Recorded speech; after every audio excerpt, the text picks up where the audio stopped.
watch me while I sleep. Don't require your belief. Offering silence but no relief. Can you scream without a sound?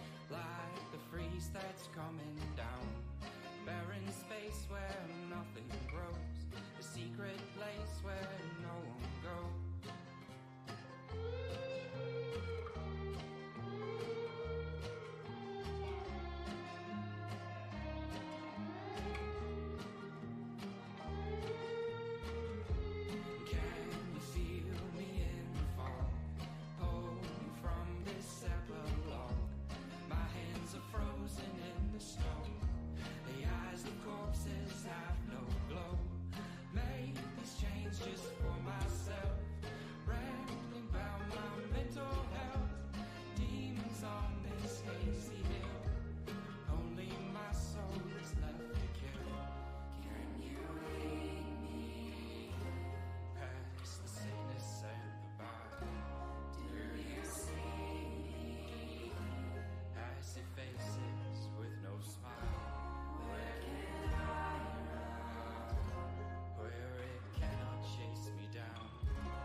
Don't let me drown.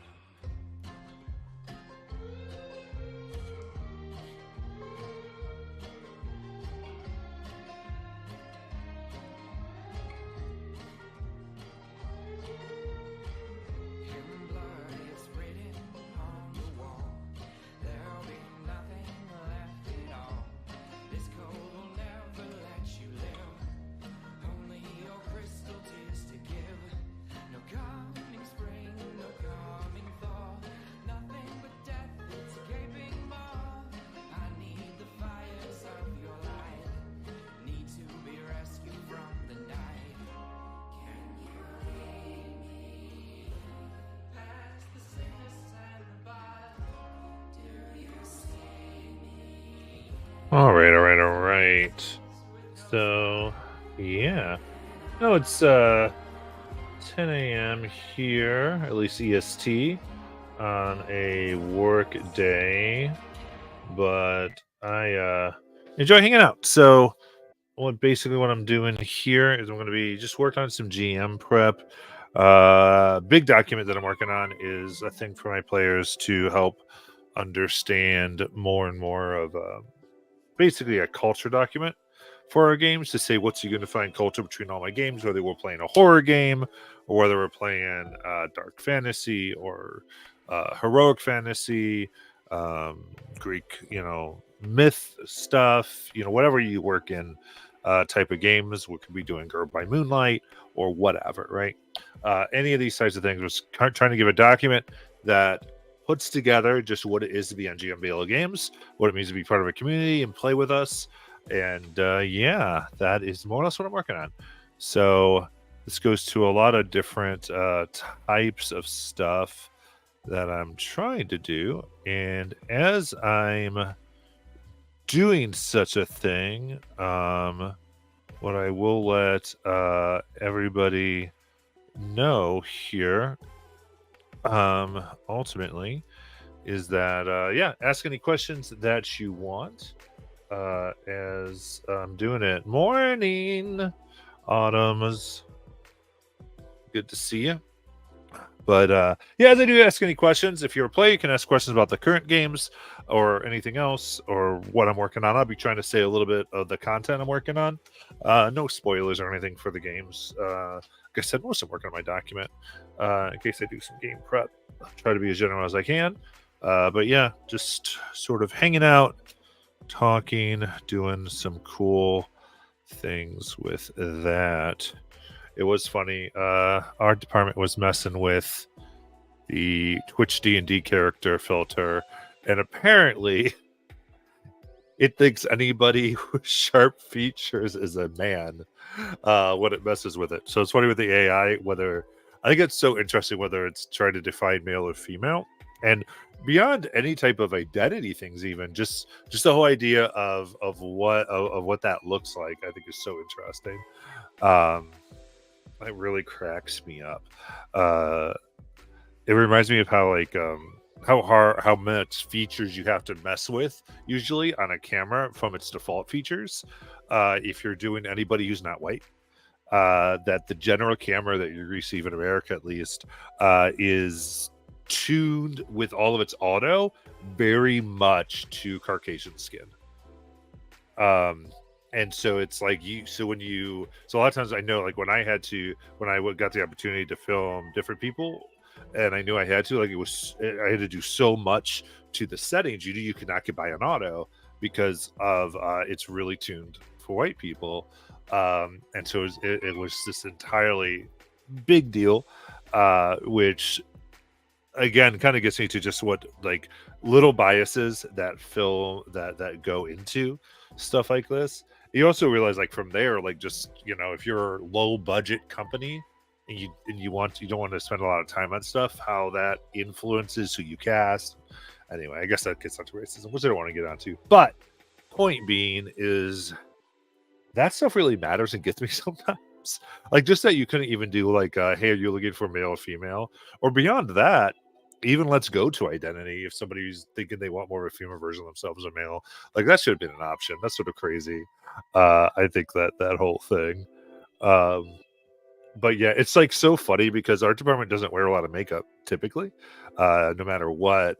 And like they were very obsessed with getting this thing to see them as a woman. And so it's like they had put on so much makeup, got the egg of their face, put their hair up in a certain way, did all these things to be like, AI, I am a female.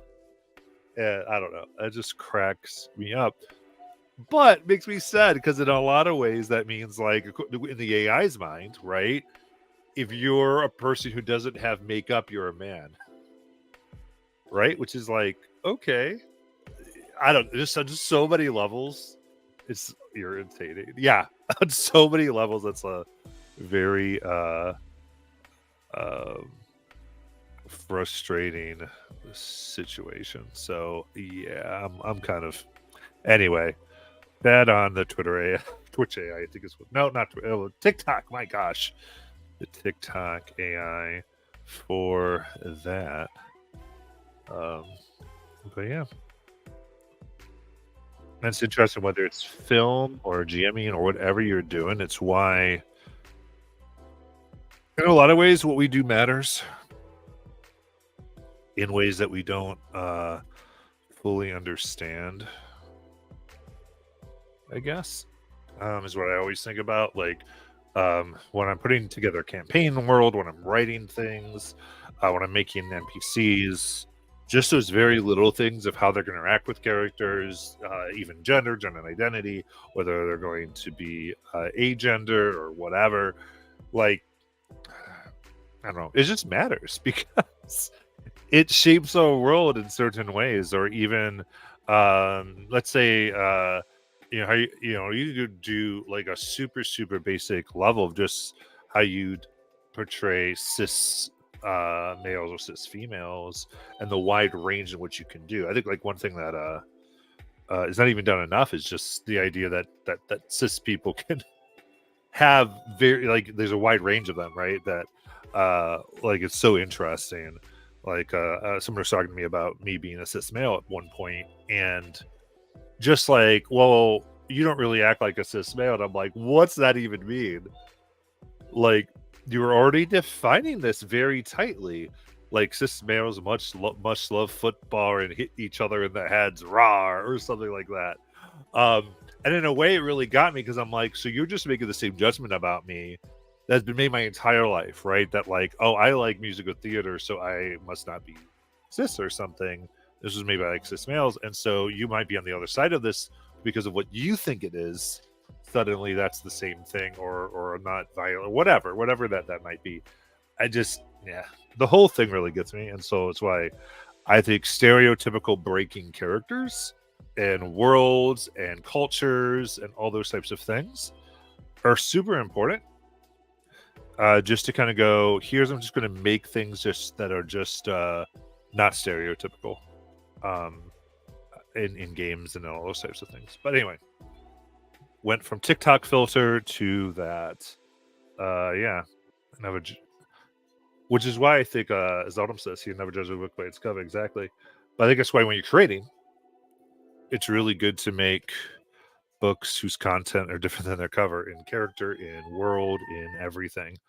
Um, because I think our fantasy and the way we imagine shapes our reality in a really big way. The power of story, I think, is huge. So I think it's really vital. So people join in. Oh, I'm going to kind of go through my principles document. Very cool.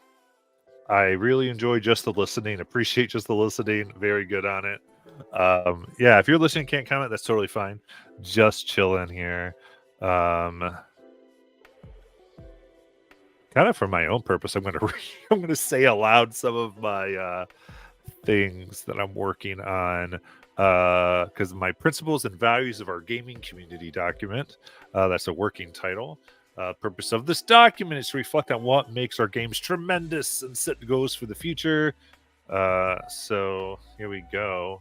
I'm actually do a few edits as I read because I still have some archaic language here from past editions. Which, yeah, this is probably the 10th draft of this stinking thing. I still have more content to write, but that's all right. Player storyteller. In our community, we embrace the concept of the player as storyteller. This means that everyone contributes to telling the ongoing story together. All players work together in shaping the narrative. This means players aim to match the tone set by the game master and work collaboratively to weave characters and storylines together, creating a rich and immersive experience. Oh, I need some more definition on that, don't I? Because I do have something. I say, like, if it's horror, we don't crack a bunch of jokes. If it is fun, we don't bombard with a sincere discussion or comment. Like, generally, we don't make out of character jokes about content. Actually, that's why I put asterisk there because I didn't think I liked that sentence, and I don't like that sentence. So I'm going to take away. I'm going to now delete it. So a lot of times when I write, when I'm making stuff like this, if I'm going, oh, I'm not sure about that, I'll like asterisk it. So when I'm doing another read through a day later, like I'm doing now, I go, oh, yep, I agree. Because I can't pull the punch sometimes when I'm in mid creation. And when I go back to this initial read through, when I start working on it again, it just immediately goes, yeah, that sentence sucks. So it's like just one step before the trash can. What is tone? Tone refers to the overall mood and atmosphere of the game world and the emerging narrative. It encompasses the emotional and thematic qualities that set the mood for the game session. So the table agrees and communicates about the tone before the campaign. Yep. The GM sets the tone for each session when the players aim to match. Okay, so I like all that so far. And if y'all don't like it, you can just tell me, Matt, that sucks. I'm cool. And we could. I love feedback while I'm working on things, which is a little unique to me. I think a lot of people don't like that. I do. I love conversation and going back and forth. People really help me think. But what I really want to work on, players aim to match the tone. I should have started when I was reading it. I'm gonna have to reread this because I know there was something I wanted to hit in there. Players aim to match the tone. Way to go. I guess I'll read it again because I don't know what I thought of when I was saying something. I should have stopped. In our community, we embrace the concept of the player storyteller. This means that everyone contributes to tell their story together. All players work together and shape the narrative. Yes. Players aim to match the tone by the game master and work collaboratively to weave. Here's what it is: weave characters and storylines together, creating a rich and immersive experience. Here it is. Work collaboratively to weave characters and storylines together. Okay. So this is where I think I'm gonna write something here. Let's do. Yeah, we'll do some carrot tops so I know what I'm doing here.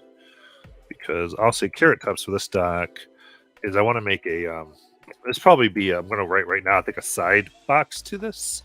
Because weave characters storylines together. I think I want people to understand what that is more clearly. So the one thing I'm really trying to make sure in this document that I don't, because again, I've read a lot of other documents, and one thing that I've had myself go to in other people's documents is, well, I don't know what that means. I don't know what that means. I don't know what that means. In other words, it's a lot of interpretive language. And so, what I really am working hard on this document on is just trying to make it as least interpretive as I can, without making it dry. Like, I don't want it to be overly dry, but I also want it to be so that it's pretty clear what we're talking about. If it's not clear, define it within the document. Because a few times we're being discussions. This is what's hard, because one of the purposes of the document, the main purpose, is so that we start on the same page and we stay on the same page, right? But the secondary thing it can do is, if someone starts to get off, it's good to go, hey, we all agreed to this. Let's go back to original document. Let's talk about our culture, to really help somebody understand the community, if they get off of it, or if they've had a string of bad days or that thing. Because I doubt we talk about somebody after one bad day, but if they've had a bad month, sometime that can start to hurt the community. And so it's good to go, hey, let's go back to this. What's up? How can we help you? Because we also have a community that's very big on helping. Like, do you need us to like what do you need? Like, let's help you because of these things. Because if you don't understand, because someone goes, yeah, I get what I'm supposed to do, I'm not unable to do it. Okay, but then it's also a conversation. Someone goes, well, I didn't understand all this. Because sometimes people will do things like, when I'm in a conversation, they start Googling words.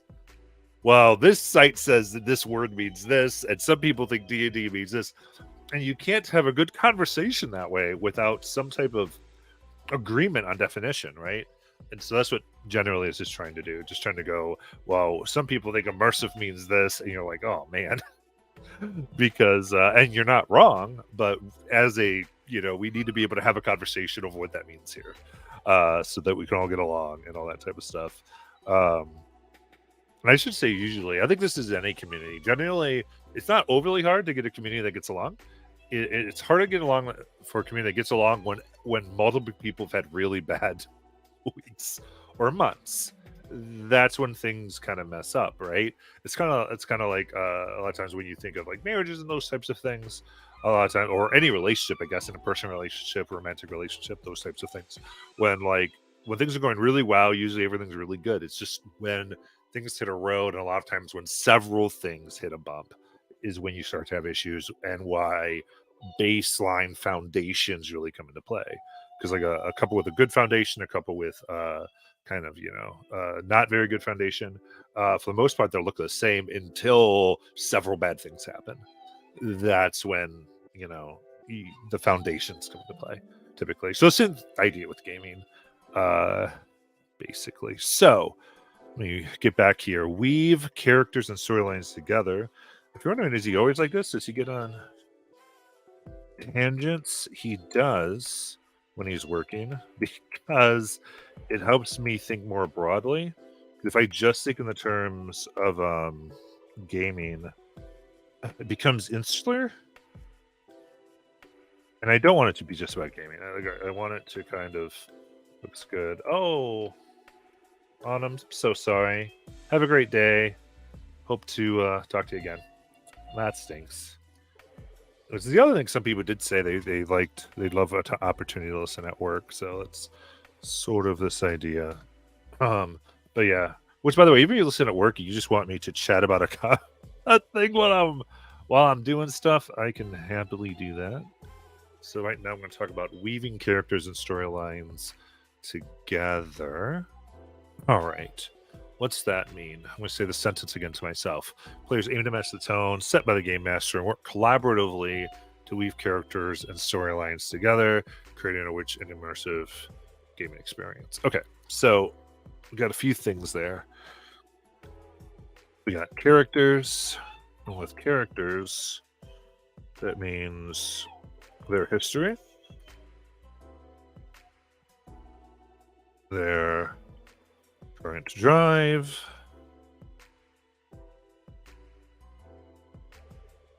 and the ongoing story of the campaign or arc.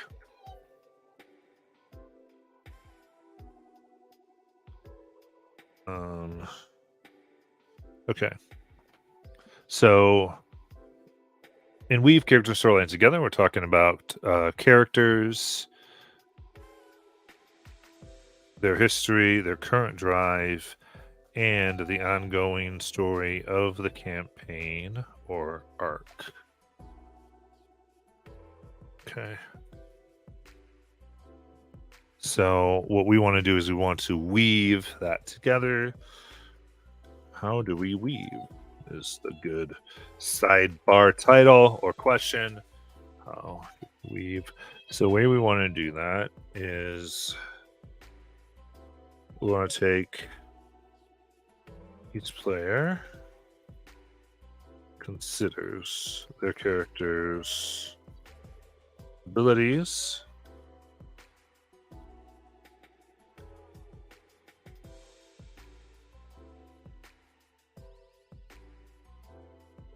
desires, flaws. Good morning, Bobby. Good to see you. Each player considers their character's abilities. He's like, I don't know. This sounded like something else. Each character, I'll write it and then I'll probably delete it. Each character considers their character's abilities, desires, and flaws.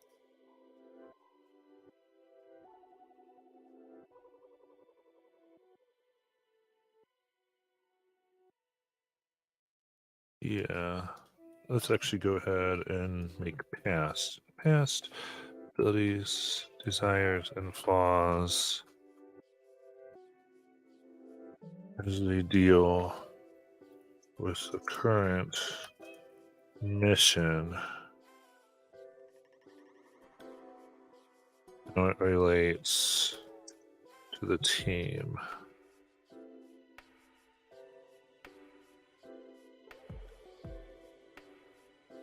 This sentence might need to go somewhere else, but it has to relate to a thing. In our games, we have a team first approach, which means here we go, which means the party's goal or mission is primary. I might change that term, primary, mostly because of the connotation. In my head, I know it like my heard primary is just a way of thinking, but sometimes primary is a little different to other people. So because that's probably not a very good word as far as it's always the biggest thing I think when you're writing. I'm trying to write documents like this. It's so frustrating is because of the emotional trauma and baggage. Really, yeah, trauma and baggage all of us bring when we read a document. And we start to go, that sounds like this, that sounds like that sounds like this other experience I had. And so it's very difficult, I think, at times to try to get this. You're trying to get the best language you can that is as accurate as it can be to what you mean while avoiding unnecessary connotation or emotional triggers with people. And so there's one reason why when I put this out to community, I was going to go through it first, and they're going to kind of say, they have opportunity to say, this makes me feel this, or this is going to make me do this, or whatever. So I can just kind of help, and we can go, how could we reword that? What can we do? So we can say, what I'm actually trying to say is this. How can I make it so it's a sentence that everyone understands? But whatever. So in our games, we have a team first approach, which means the party's goal or mission is primary, and we work our characters' ambitions, abilities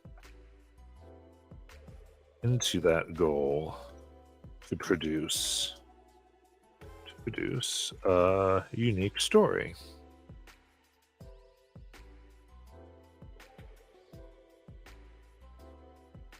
Okay, cool. I think that's good for now. Kind of doing some levels, so that's really what I wanted to make sure I got there. Could at least have some definition sentences working. So that section has hope of becoming complete. And this was so interesting because I might need to move stuff around, which I was thinking when I was writing, because the second way is oh, thanks, Bobby. Appreciate it. Cooperating with the ongoing story. And so I gotta see if this too much covers the sentence I just wrote. I don't know. But cooperating the ongoing story, section 2. We believe in cooperating with the ongoing story. I'm probably going to stop doing that because it sounds so much like a work document. But for now, I'm keeping it this way. Just serious. We believe in cooperating with the ongoing story by bringing energy and ideas to the table.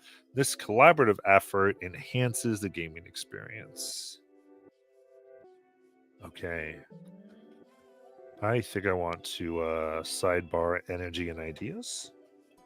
Not that I think that's unclear, but I think I want to expound upon energy and ideas into this. It's fun. I have this dream, which might not become a reality at all, but it would be really cool after I get this up, if I put it on SBG and give people permission to use it, that it gets used widely. I'm really hoping, because again, there's not a lot of documents in here. There's somebody has some good ones, but I'm hoping that I don't know. It would be really cool to have something that I can create that can actually add to the GM community, as a lot of us are kind of paving this ground a little bit. You know, again, the idea that there's 40 people who play in multiple tables or whatever in a week is very unique, and has, I mean, there's other gaming communities that are doing it through SPG, but like outside of Pro G, I mean, it's basically entirely new for the most part thing, and so it's just cool to be, I don't know, possibly blazing the trail of a document like this. That's fun. We believe in cooperating and going to bringing energy and ideas to the table. Okay, so I'm definitely going to go back and do that. This collaborative effort enhances the gaming experience. Don't know if I need that sentence, but maybe I do. Yeah, I'll think about it. How do I guys think it? Like, is it obvious that's why we're doing it, or do I need to say this is why? I don't know. I guess for someone who's not a community, that could be helpful. Players use their characters as tools to shape the story. Use your character's unique personality, traits, and abilities to contribute meaningfully to the evolving narrative. Okay, so that's a little different than what I said before. In other words, your character matters in every scene. Okay, so I'm really talking about scene participation now. This is nice. Okay, and then I have an example of that. So, yeah, I'm going to finish with the example. So, now I have an example of what it means that your character matters in every scene, which is civil war is about to erupt among the Fae species. Apparently, over a stolen species is not the word I want. The Fae people. Let's change it to that. Civil war is about to erupt among the Fae people, apparently over a stolen or misplaced custard chocolate pecan cake. Your party is at the grand gala of the Fae, where it has been stolen from, and the theft discovered. If you do not resolve this immediately, war is inevitable. GM says, "What do you want to do?" Tabaxi Barbarian. They say, "I scream, everybody stay where you are." I then, using my feline agility, go to the space between the two doors of the gala and prepare to run and stop anyone who tried to leave. GM would say, make an intimidation check. If you'd like to rage, I'll let you use strength instead of charisma. Great, let's do that, says my cadet. Tabaxi Barbarian. I can talk today, everyone, I promise. The Lizard Wizard. I cast Detect Magic. Then, anybody else hate how your computer continually puts form instead of from? Or is it just me that presses both of them at the same time when I type? I cast Detect Magic. Then going from where I am to the crime scene, I want to look for anything unusual,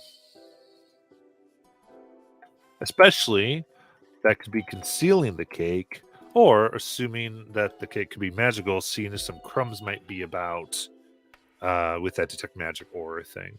And so GM says, perfect, roll perception or arcana, your choice, right, to give them that ability. And then the Total Paladin, let's go ahead and capitalize Total. seeing the crowd in a bit of commotion, they say, I would like to try to reassure them, especially the ones most nervous and likely cause a scene. So I'll identify and then cast Calm Emotions. So I'll identify them in those groups. I'll say that because it sounds like they're casting Identify spell. Don't want that. Then cast Emotions. And apparently, spell check made that to Emetubs because I think that's a word. Then cast Calm Emotions. Cool. GM, love it. Give me an insight check to look at the most nervous group. Goblin Bard. I signal to our cleric to be ready to see if anyone looks guilty as I cast an illusion to create the cake. I also give them, the cleric, a bardic inspiration. Yeah, let me just say bardic inspiration. Let's say a bardic. That way you don't have to do too much other crazy things. Yeah, make a deception check. Yep. Goliath Rogue. This could be a heat of the moment incident, but sticking to the walls, I'd like to see if any thieves can't, or if any other signs point to this being a more organized theft. Give me an investigation check. The Fairway Cleric. I know those in power can thirst for war while observing them in crowd for war. Let's make a comma. While observing them and the crowd for signs, reveal intention. When they see the cake, I will cast a zone of truth.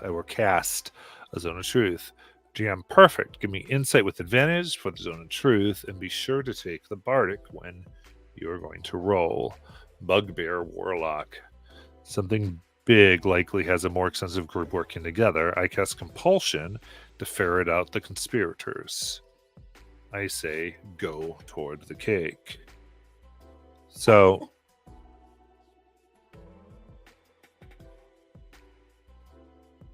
then I put up the section as being quick in the situation above, something we work at. The important thing is to try and get help where we need it as these things come up. Getting practice at this will give us a consistently fantastic game. Hey, bud. All right, so yeah, that's the example scenario. And of course, it's probably easier to read than talk ultimately. But the reading of that hopefully gets an idea of what we mean when we say players use their characters as tools to shape the story. Use your character's unique personality, traits, and abilities to contribute meaningfully to the evolving narrative. Yeah. In other words, your character matters in every scene. So that's the example of that. This idea that in every scene, you take your character, you use your unique abilities, and you interact in whatever works. Because the kind of culture that we're trying to create, I think that's a lot of things. What are we trying to do by all this in this section? Cooperate with the ongoing story. And that's ultimately to create something where it's every character in every scene. That's sort of our goal. And if we do have to split, we have our threesomes only rule that we've been talking about when I've been working on these documents, which is 3 or more characters when we do have to split. But I even then, I want us to more have this idea of we're all in it together. We're all working through these as we work through it.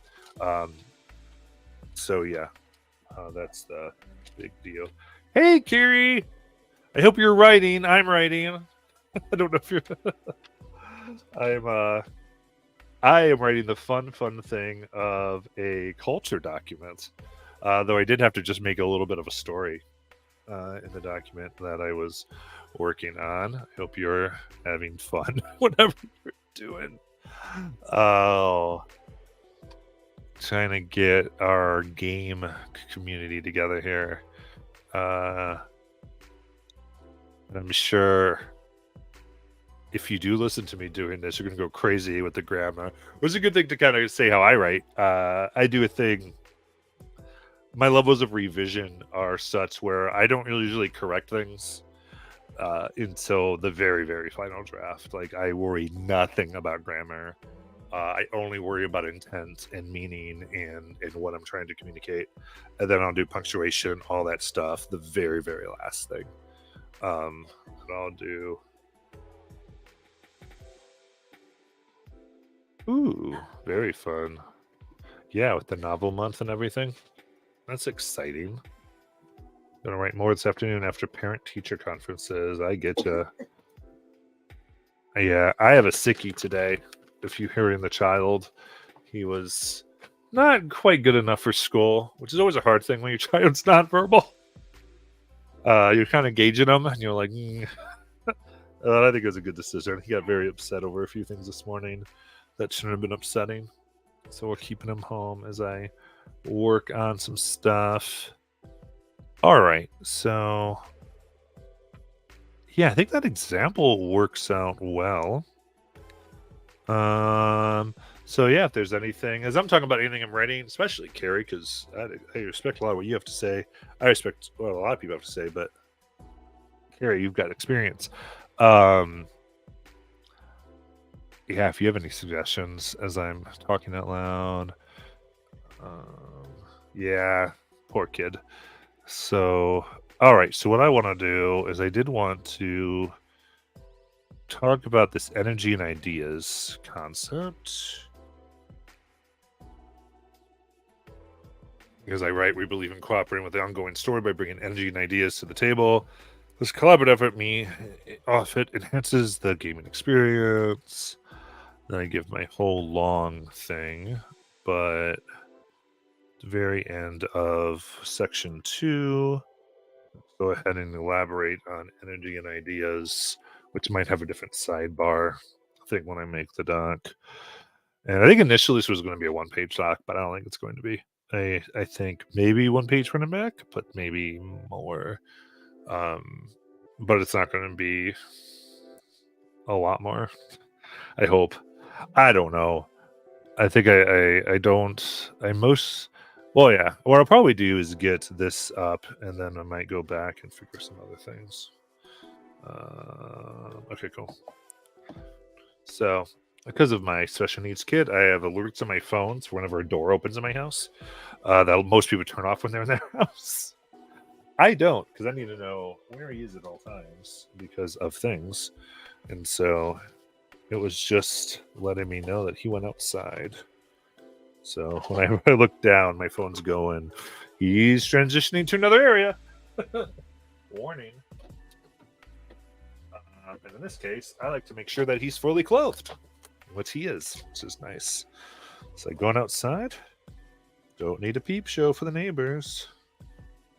Oh, so one thing that I'm very excited that happened near me is UDF got close to us, which means I can get their chocolate milk. And I got some chocolate milk yesterday.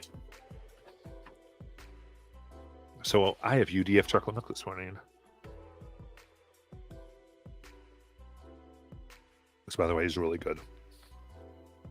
And kind of pricey, but I got a treat. All right, energy and ideas. What's it mean to bring energy and ideas? Well, not really what's it mean, but where do I want to elaborate? So,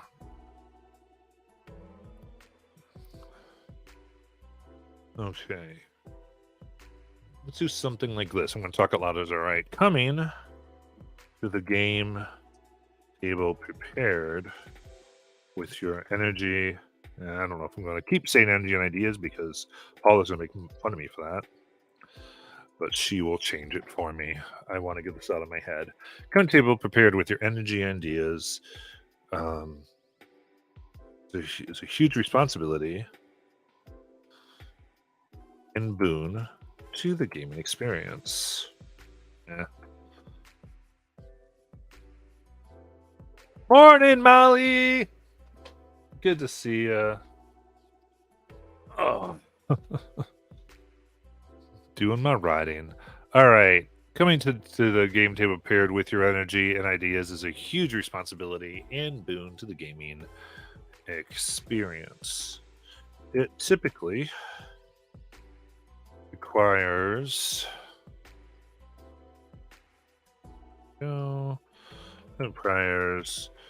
a combination materials and mindset. I'm working on this.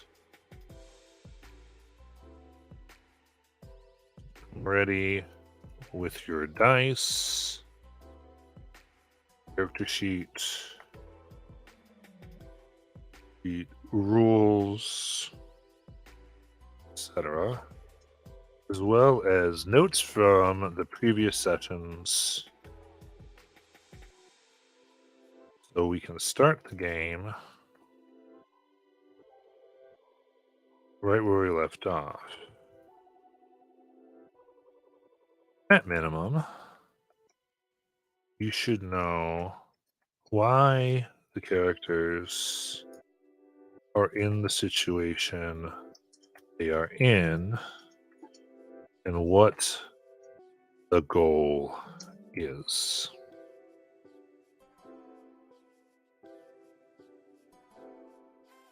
Oh, here. That's for Molly. She doesn't have any sounds. So, I'm sorry to see that, Molly.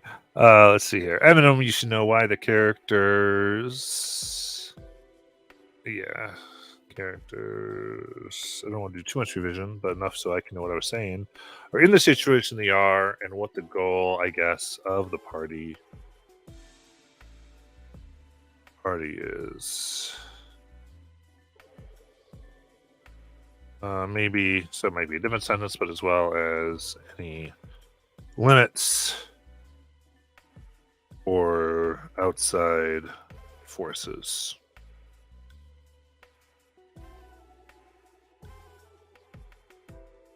Read my section. Energy and ideas. Coming to the table prepared with your energy and ideas is a huge responsibility and boom to the gaming experience. It typically requires a combination of materials and mindset. You should come ready with your dice, character sheet, rules, etc., as well as notes from the previous sessions, so we can start the game right where we left off. At minimum, you should know why the characters are in the situation they're in and what the goal of the party is, as well as any limits or outside forces. All right. So that's my energy and ideas section. That might stand. Move on. What anybody thinks of that can tell me. Was any? Yeah, because the basic idea of that is really just that. Because we're talking about energy and ideas, is just that people are ready at game start to hop right in and to contribute. And I guess you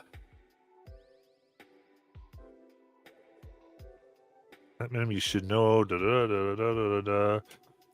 Maybe I'll put it this. And of course, have coffee or your mind or yours, I don't know, or your drink of choice, I guess. Going or something like that. I don't know. Have coffee or drink of choice going. I might have to change that sentence a little bit. Well, the point is, you got your snacks, you got your drink, you got your energy level up. You've looked at your notes. You know precisely, you know pretty much where to go in. You can start a scene right off the bat. Is the kind of deal. Of course, we're going to go through our review and that type of stuff on top of everything. But really, we're going to start off with a group scene. There's another thing we're going to work through on the games, I think, is when we don't start in combat, which sometimes we do because we're having road initiative, which I really like to do that. I really like ending the game so that we can start a game in combat if we can, because this sort of gets us moving. But I think that the idea of, hey, we're going to start the next scene, so I might put that in the document. Let me just put this here in case I do want to elaborate on that. Yeah, that's why I put the drink of choice. My point being just whatever you need to be to wake up. Like you have to be, up and ready for the game, basically. Because you want to be, and it's a high energy thing.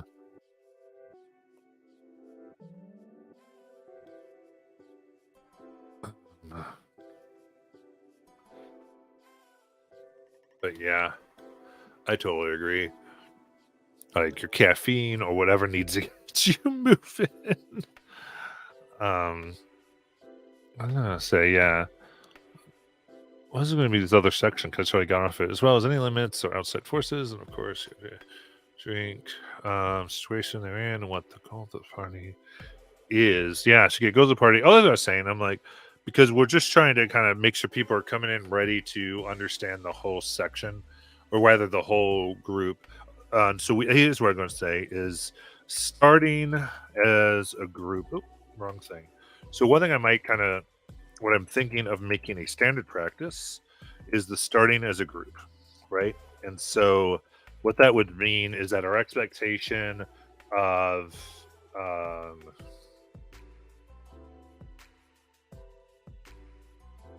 here we go. I've started a group down, so I won't lose my face. Like you're going to force that. Be ready, know what's going on. Don't want to delay things, searching and fumbling. It's off the momentum of the game. Yeah. So one thing that's been happening in our games occasionally. Again, these are like none of these are really big issues. These are just things that has just come time to write something.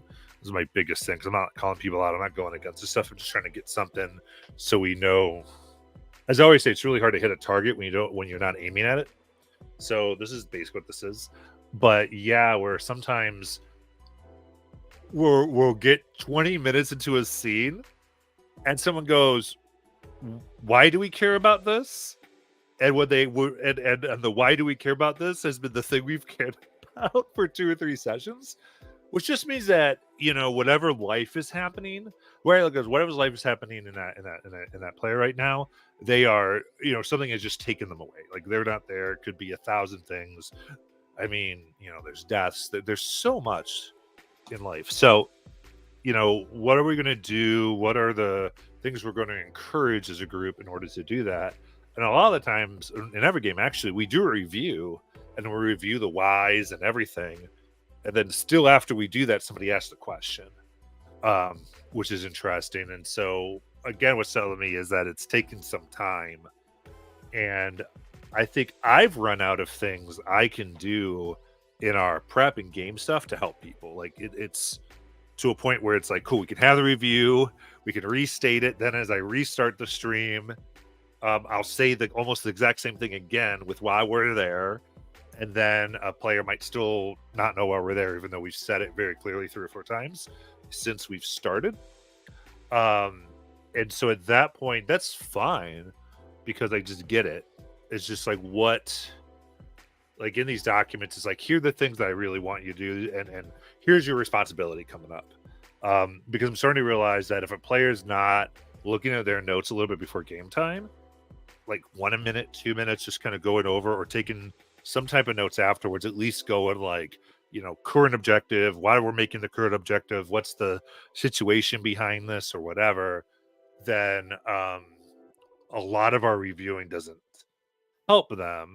And again, not necessarily on a normal week, but on a hard week, which is I think what a lot of this is a lot of stuff of going, if we can try to do these things as much as possible, then like at the end of a session, you just take some quick notes for yourself as far as why are we here, what are we doing, then that is helpful when we start again if you review them, especially if this week has not been great for you.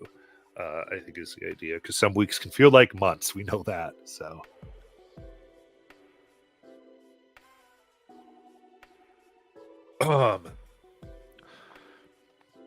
so what I might do here is in my document. I'll probably have to get to this later. Is sample note form maybe? Which is anyone's out there who wants to write me a sample note form. I'd appreciate it. I'm not great at those, but I'm thinking of like, nope, not form, nope, form. We don't need goblins in here, because then at least give people an idea of what it might look like. Because that's what I'm thinking of is if anyone needs help. Because even if it's like a straight up Google Doc that I share, that goes, cool, here's my notes I can take and save, and they can put it, wherever they need to, so they can put it up at the end of the game, because they even have a review section. So it's really interesting. You have in the game mostly because we got sessions. Yeah, we do that.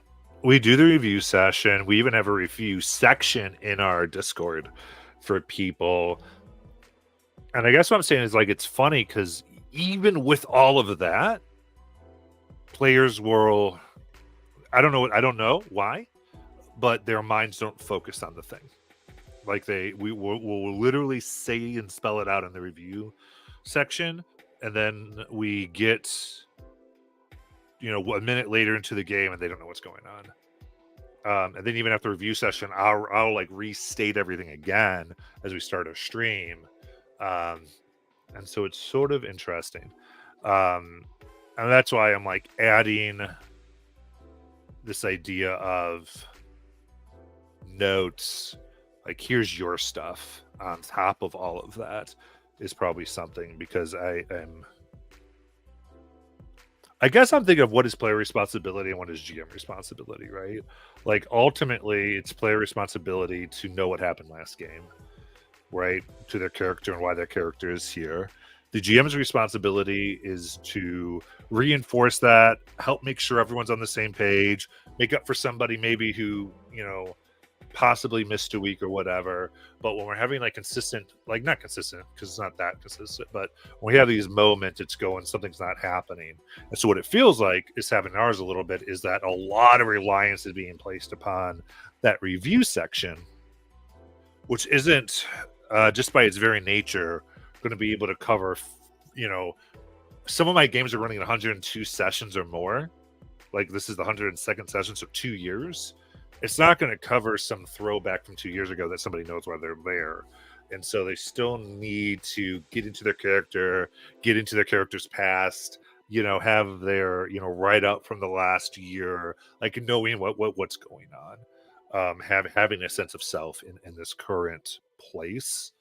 And so I think I want to provide tools. Like I want to say, one, there's something that you need to be doing, but two, give whatever tools. So but I did see that. Thank you. I would love that help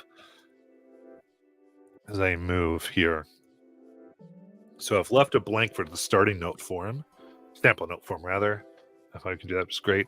So now I'm working on the section of starting as a group, because I was saying that's something that I'm thinking of making standard practice. And again, the thing with standards is sometimes you don't do them because of a good reason, which is fine. But standard means that the opening scene, like a combat, obviously you start as a group in a combat, right? But the opening scene is one in which the whole group, let me write this. The opening scene, let's write this somehow. Let's write it this way. The opening scene, my gosh, if I can spell today, that would be great. The opening scene of every session will involve and require full party. Okay. See what we think about that. The opening scene of every session will involve and require the full party. This is a great place to start out strong with the skills mentioned above.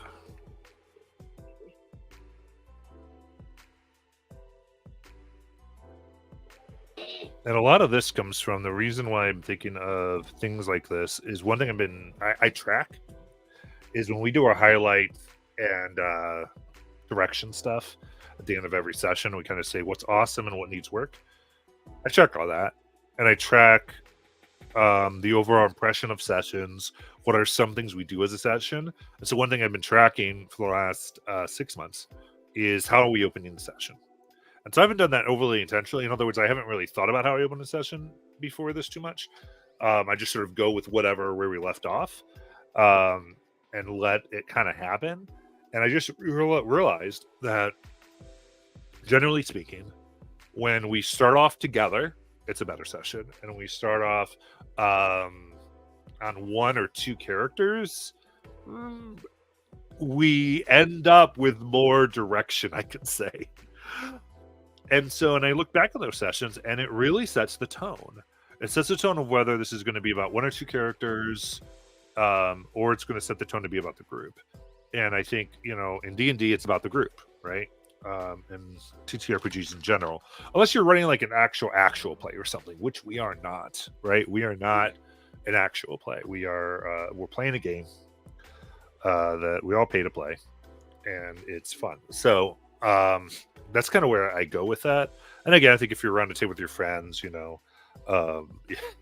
it's funny because like I ran a home game and somebody's pretty much good at drinking wine the entire time while everyone else talks.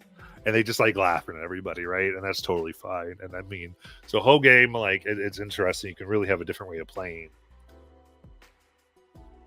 and have fun.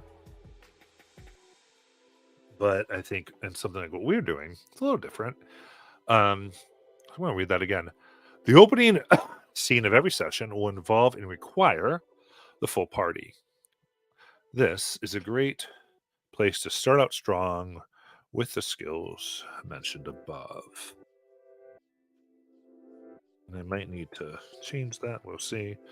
But yeah, so the idea with that is that wherever we left off, we're going to start with something else.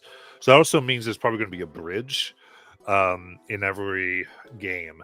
What I mean by that is, however the conversation left or the main action we left, we're probably going to sum that up, decide what happened, because we're going to start real strong with everybody together. And when I was talking about pace setting is a lot of the times when a session I've noticed starts with one or two people, then the most of the session ends up just passing the baton to another one or two people. Which, depending on how much the one or two people get passed to, how much they are into taking the spotlight like that, it can really mean they don't play a lot of the game. And I don't want to do that. And so I was like, that's not good. And then we get the direction stuff and people feel like left out or whatever. And you're like, I get it. And you're like, and even then, sometimes I'll look at the time, and everyone actually has the same amount of time or very similar amounts of time. But some will say left out. So I go, okay. And then you look at ones where with the group, and even if it's a group, sometimes people won't feel as left out from it because you don't get the same comments at the end of I felt left out. They felt included because it was the whole group, because we started as a group, and even if they don't have the same amount of participation. So what's funny is it seems that people can actually talk less but feel more involved, which actually makes sense. They can even roll less dice but feel more involved and that type of stuff. And so the key of it really is the group aspect of it. And so that's my idea. The opening encounter scene of every session will involve and require the full party. So would love some thoughts on that, because it's sort of something I'm working on. And so that could be mean, hey, you're all discussing this as a group right now. We're moving this. I'm also trying to go things like, let me write this down while I'm saying it. This may have a solve in Discord piece attached to it.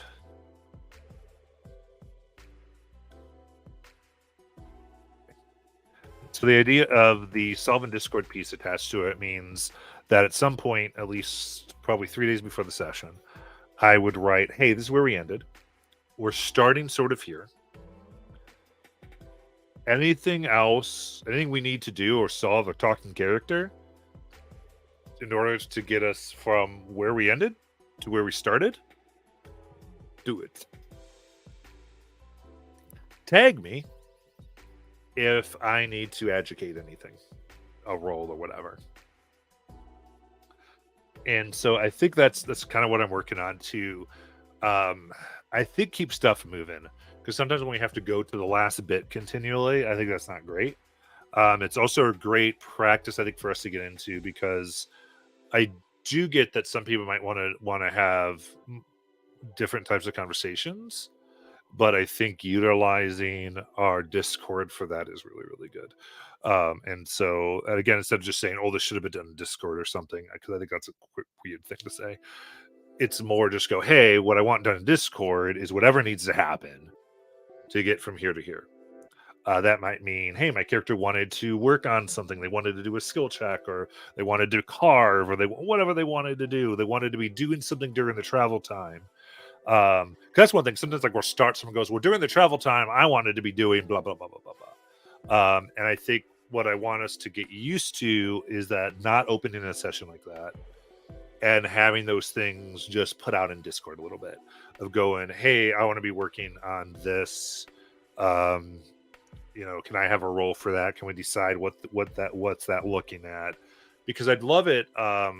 Especially, let's say you're working on an amazing flute that you're going to present to the group, or a series of amazing flutes you're going to present to the group, or whatever you want to do here. I think it's even better done in Discord, especially if it's by like private message or something like that. If you need to, for me. But this idea of like, it's introduced in game in the context of being given rather than in the context of being rolled for. And I think that's what I want to try to do is I want these things like I'm working on my spell book, or I'm reading this thing, or I'm researching, or all these things. I would love that to be done more in the context of we kind of figure out on Discord, and in the game, you are producing the result of that as a moment, as a conversation, as a group activity that can be happening. Even to the point of, the idea of lore, like depending on the game, I've been wanting to even start doing things like, cool, I'll give you that lore in Discord. Cool, I'll give you the lore in Discord. Make my list, and then give you the lore in Discord, so that in the game, your character can actually give the lore, can actually do this moment of going, all right, everybody, what I see is this in the time before time, or back in the divergence, or whatever we're doing, this is what occurred. You can say in the context of your character, the way your character would say it, and those types of things. And you'd have the workup for me, which is what you really need to know, but then your character gets this moment to give it, instead of sometimes what happens is me give it, then people go, I blah that, or they re-say it. And it gets a little crazy. Oh, noes.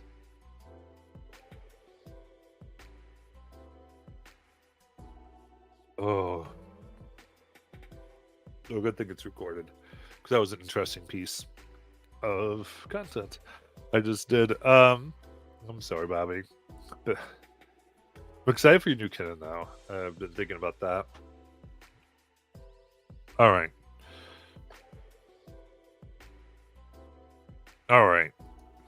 So I'll go back, because I think actually it might be good here, unless there's more I need to write here. Sorry, as a group, the opening scene of every session will involve and require the full party. This is a great place to start out strong with the skills mentioned above. This may have a solve it in Discord piece attached to it. So the amount we we did. And that was actually really fun, I think. I think this idea that we were able to add stuff to it, the group got to discover and realize the minds are the same thing. Like, everyone got to put it together as a team. I thought that was just I think that worked well. So like, it was just cool. I think this is where I'm hoping it works out well. I think getting everyone to move fully into that.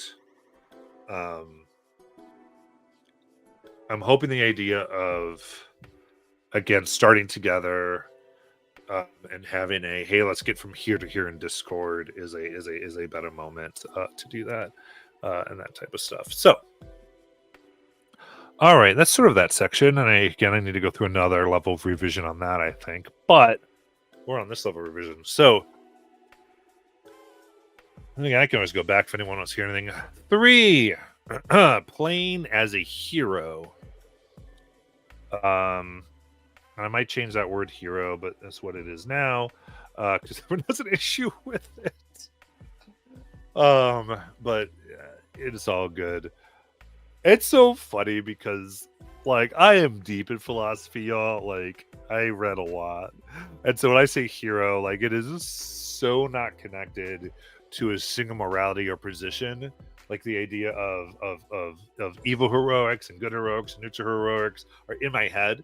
And so like it's just really funny, the way that my brain, so people go, that's not heroic. I'm like, well, of course it is. If you take, I'm like, oh, that's right. Not everybody's spent that much time in the philosophy section, Matt.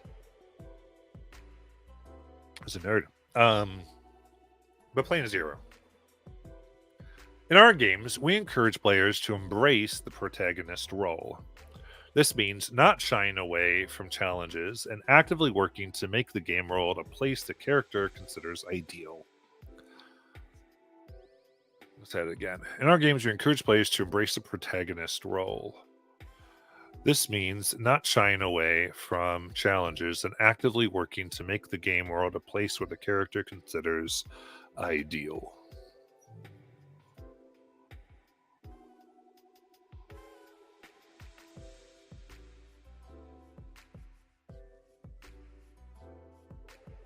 Okay. Doing my things here. I'm gonna try this here. This means staying focused on challenges. Nope. This means embracing. I like the term embrace. I think that's a better word. This means embracing challenges and actively working to make the game world a place that character considers ideal. You like that idea of embracing better? Um, so here we go. Example. While the character may be a coward, they fight through that flaw. Oh, while the character may be a coward, they fight through that flaw to achieve their goals. I saw Bobby comment. Let me stop and mess with this.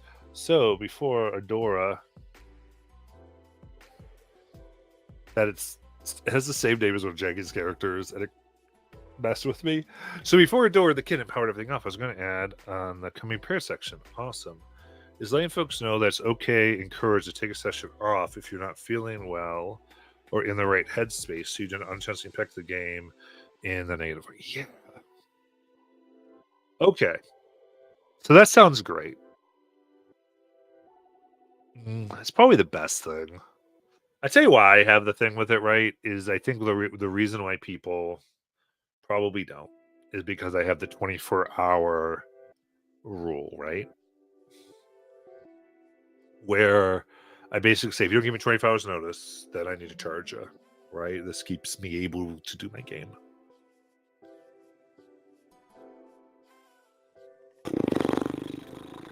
At the same point, it's no good if that is causing people to not have a great game. It's impacting the game in a negative way.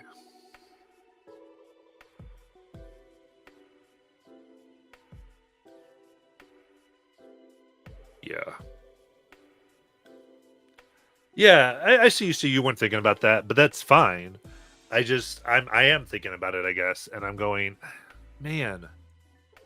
How? So the question is, here's the question, right? How do we do that in a way that works for everybody? I think is the idea. Like, what is a way we can do that?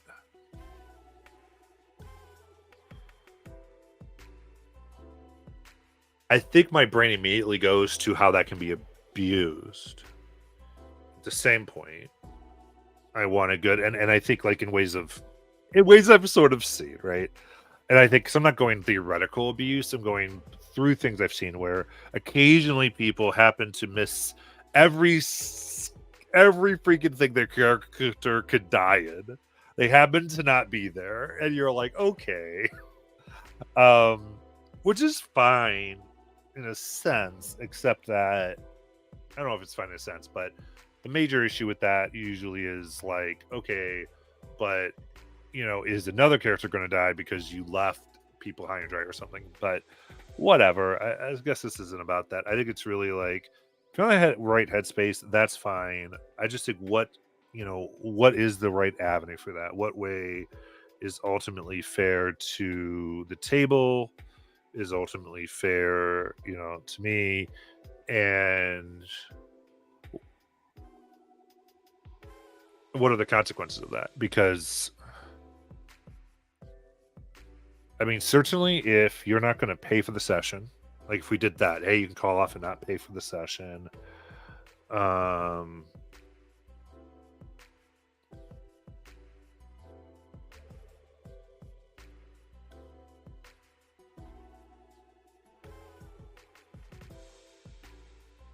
Oh, I see.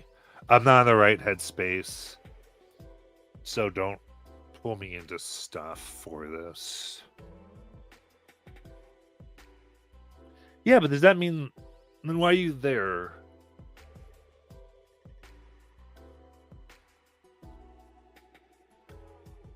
I guess is the question. Like if someone is doing that and they don't know why you're there,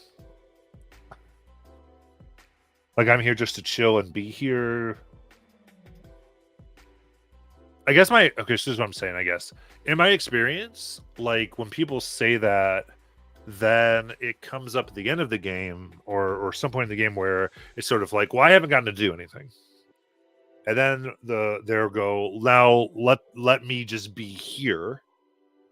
And it gets very spotlighty. So I guess so the solution to that is what it's to say, hey, please let us know. When you are ready to play, let us know.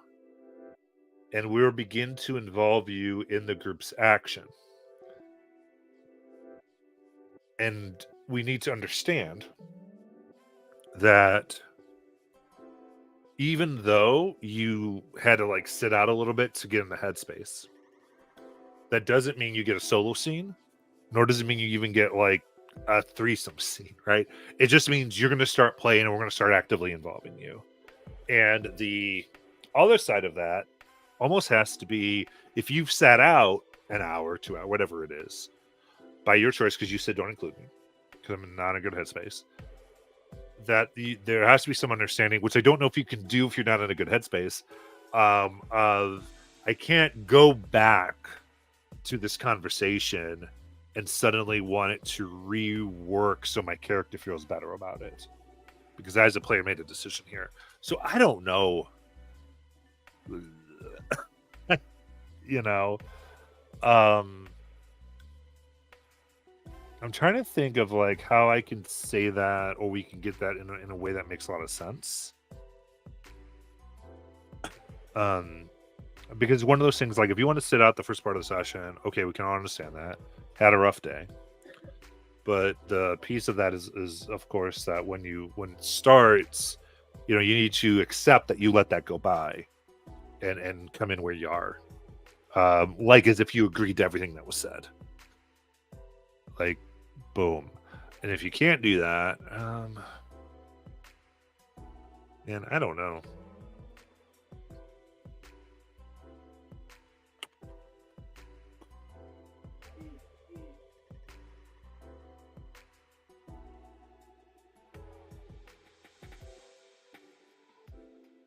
Yeah.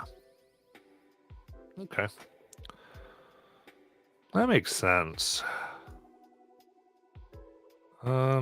Here, let me put it over here because I was already doing some stuff.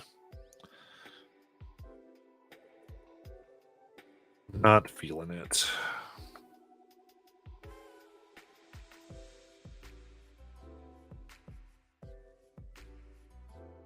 Where's the section I'm writing? Okay. Yeah. I think you have a point, Bobby. Okay. So I need to write like an I'm not feeling it section, which I might get to today as I go through this to come back up to that. That makes a lot of sense to me. You're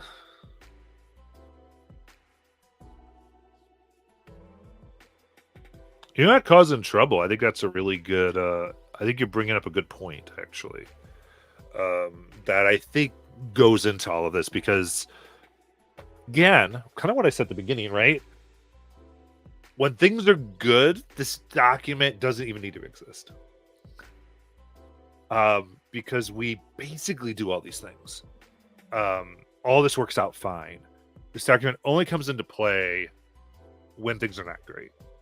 So that's and all it is describing what makes things great, right? It's putting in to go, hey, here's what makes things great. So if you're not feeling great, if something's not going really great, this is a good thing to review, good thing to keep in mind, so that even if it's not so much from us internally, like it usually is when we're feeling great and things are going good, that we can still have a great game. So yeah, I think that's a really good section. The I'm not feeling it, what to do, how to do that, um, how to get involved. And it's a good thing to let people know, like, hey, you don't need to keep saying, hey, like, because that happens, right? What's Bim think about it? What's Bim think about it? You're like, I'm done, guys. I don't have anything to say about it. Um, but at the same point, given like the expectations. So I think review, let me just kind of put some notes. Oop, my bad. So I think ultimately, what's the idea? Is tell the group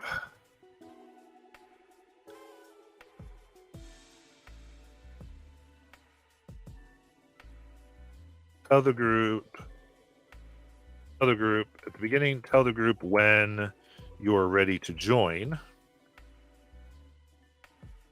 Example, timeout.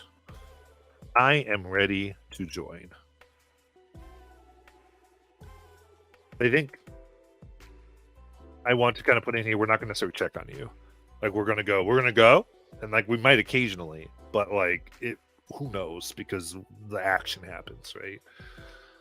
Tell the group when you are ready. I'm not fan. Tell the group you are not feeling it, because that helps me a little better, so I know this might be more of an outline. Tell the group you're not feeling it. Tell the group when you are ready to join.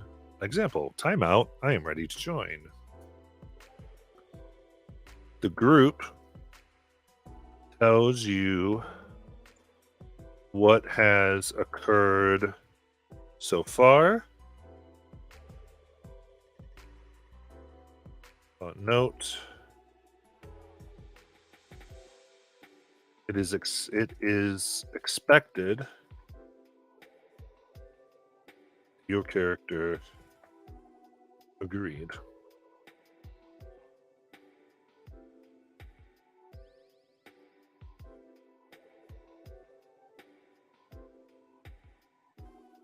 Even say brief conversation about how that would work.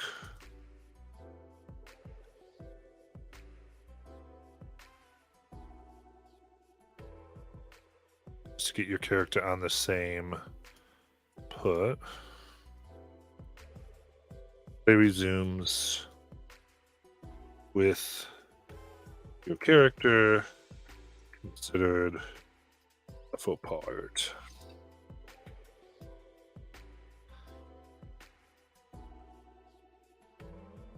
The group you're not feeling it. So actually, after step one, game proceeds with the group and GM not calling on talking to character. I think the exception here is maybe exception combat. Maybe, I don't know. I'll put that in there now. Maybe we can have the group think about it. Maybe you can tell me what you think about that. Exception to this rule being combat. Okay. Section. I'm not feeling it. This is mostly an outline. Maybe it will be a bullet point. Maybe it'll be just 1, 2, 3. I don't know. But this is what I have so far. I'm not feeling it. Step 1. Tell the group that you're not feeling it. That's the big one, right? But that's the part we miss. Tell the group you're not feeling it. Step 2, the game proceeds with the group and GM not calling on or talking to your character. The exception might be combat. Step 3, tell the group you are when you are ready to join. Example of this: timeout. I am ready to join. The group tells you, step 4, is the group tells you what has occurred so far. Note: it is expected that your character agreed to everything. Oh, agreed. Yep. Step 5, brief conversation about how that would work. Step 6, play resumes with your character considered a full part. Okay.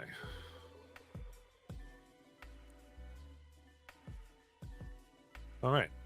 So, how do I like that? Does that bring you some? Is there anyone can put some that they feel like we should add something to that? I'm going to say that again, actually. I'm not feeling it. Step 1, tell the group you're not feeling it. Step 2, game proceeds with the group of GM not calling on or talking to your character. Step 3, tell the group when you're ready to join. So, like, say, time out, I am ready to join. Step 4, the group tells you what has occurred so far. Note, it is expected that your character agreed. Step 5, brief conversation about how that would work. I say for your character, because I don't know what I'm talking about all the time. For your character. And step 6, play resumes with your character, considered a full part of the action. Okay, cool. Bobby thinks it's clear. That one clap. Yeah, I think that worked. I like that section because I do, like I said before, a lot of this is something we can go to when things are breaking down in our lives and everything. So that's very helpful. And it also, what it probably does more than anything, because again, we've always sort of had this able to do this. We've always been able to do this rather, but it also lets people know if they read the document to go, oh, this is what this person is doing. And I actually really like the idea when someone says, hey guys, I'm not feeling it, that I can probably, in the pre-session, which is usually when it happens, go to the I'm not feeling it section. Go, hey, cool. I'll use Bobby since you're talking to me right now, Bobby. Bobby said they're not feeling it. They've already done step 1. If we look at our section, I'm going to paste it in Discord for us from our document. Boom. They've done this part. So the second part is we're going to proceed. We're not going to call on Bobby or Bim. And like I'm not going to be saying a lot. It's just going to go kind of as if they're not there. But we know they're there. And then Bobby is going to take it upon themselves to tell us by calling a timeout and say, timeout, I'm ready to join. And then we're going to have a conversation where during that timeout, the group's going to tell Bobby what has occurred, and they know that their character would have agreed and gone along with everything. And then we'll have a brief conversation about how that would work, if there's any little things we need to work out. And then we're going to resume play with Bim/Bobby considered a full part of the action. Right? That would be my review part there. And I think that would be good because that triggers, yeah, because for me, it helps trigger the I'm not feeling it talk. And I have something that we've already written. So I think that's probably nice. And again, I can paste in Discord. People can review it. Everyone can be on the same page.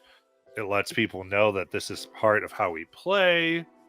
Okay. I think that works. Hopefully, chat, you can tell me if you think that works. Yeah. So I guess a lot of this is systematizing, I guess. I hate that word, but really getting to ways in which we do the things we already do. Because we kind of have already done that. But this just gets in a very clear way so we know we're doing it and we consistently do it.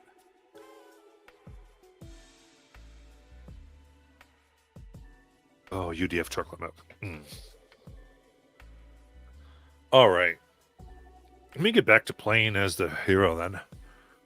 Or somebody else says something. See, this is why I really love working on these things on Twitch, because it's things I might not have thought of, or I might have like made this whole document and then I realized I had another work. It just really gets things done. All right. Step 3, playing as a hero. Not step 3, section 3. Again, in our games, we encourage players to embrace the protagonist's role. This means embracing challenges and actively working to make the game world a place that the character considers ideal. While the character may be a coward, they fight through that flaw to achieve their goals.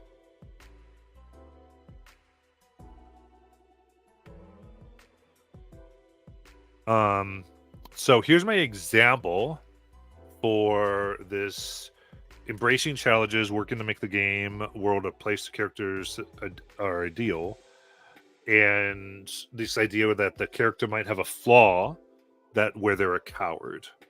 Okay, so here's my example. For example, the dragon attacks, and human Fido Gerald feels the urge to run and save his skin. He looks around and sees the children running who are likely to be roasted alive. He therefore runs up the scattered castle stones and slices the dragon's chest. And while enduring a quick attack from the dragon's claw, Jared finds a place of cover from which he might be able to attack again. Right, is what the play would look like. And then I have this section.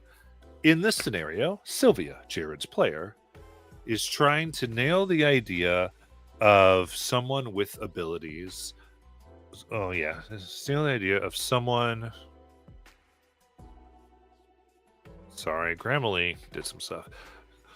Of someone who is capable. But fear gets in their way of being a true hero. She knows that if she took this to an extreme, her character would do nothing every session. So, in this overwhelming attack, she says, I want Jared to have a reason to face his cowardice and fight the dragon. So Jared looks around at the village and the people affected. Then the GM says, you see half-bird parents carrying their children, trying to get them to safety. The dragon sees them too, and licks their lips in hungry anticipation.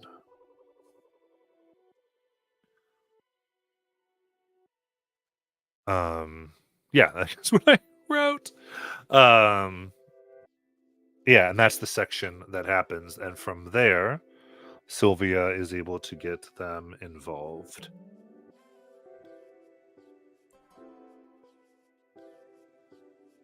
That.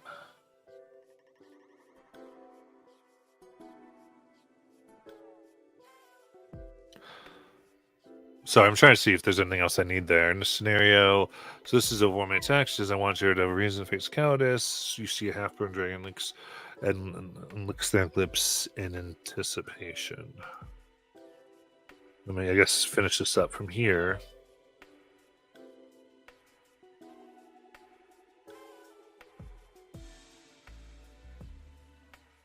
Sylvia has what she needs to motivate Gerald.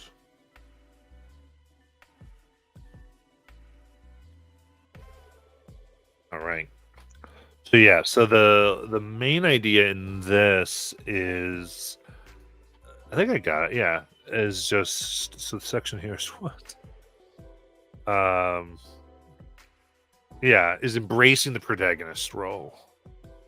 Embracing challenges and working together. So yeah. So the whole idea of this is that we're not doing like the scene where you run away, your character hides while things happen. Because it's one of these examples of where a character and game can clash. Because we're a game that has characters. And so while you are playing your character, it's really important to understand that we're also doing a game concept. And so with a dragon attacking, half a party running away or whatever isn't always great. So this idea of what is, like, we want to tell her a heroic story. Unless we're not, right? Unless we're really much like, in a scenario where we said, hey, we as a party want to get out of here, then that's fine. Because what that might be is a party watching a village get burnt. But I think the idea of this scenario really is where the majority of people are going, we're fighting the dragon. Now, Sylvia, Jared's player, needs to figure out, how do I get Gerald from cowardice to action? And that's where the section's meant to help, is for them to go... Yeah, so she says, I want, which is intention. My intention is I want Jared to have a reason to face his cowardice and fight the dragon. What I'm thinking he does right now in this moment, like he's just looking around at the village and he's looking at the people affected.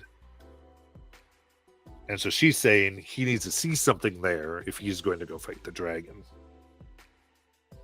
So the GM has a cue of you see the half-burned parents scaring the children, and they're trying to get them to safety. You see that the dragon sees them too and licks their lips in hungry anticipation. And from here, Sylvia has what she needs to motivate Gerald, where she can go, okay, he sees this and goes, right? And I think that is the point. So instead of having your character not participate, you are seeking to have your character participate by asking the questions.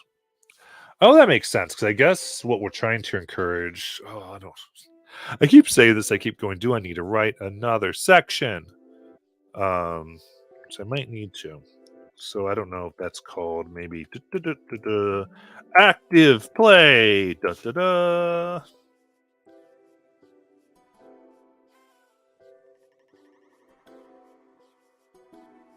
Okay. And the idea behind active play apparently is when I write a new sidebar. For me, Sylvia has what she needs. Active play. Active play is when players involve the characters in the ongoing action and work to find the reasons as they play. Right? So that's basically it is. As we play, as Gerald is getting to the fight, as this is happening, we're trying to find the reasons. I think that's the biggest thing. It's like the idea is, hey, we get involved in the action, and through getting involved in the action, we figure out our character motivations. We find them there, but action first, motivation second. I think, because again, it's a game, right? I think that's the biggest thing to remember.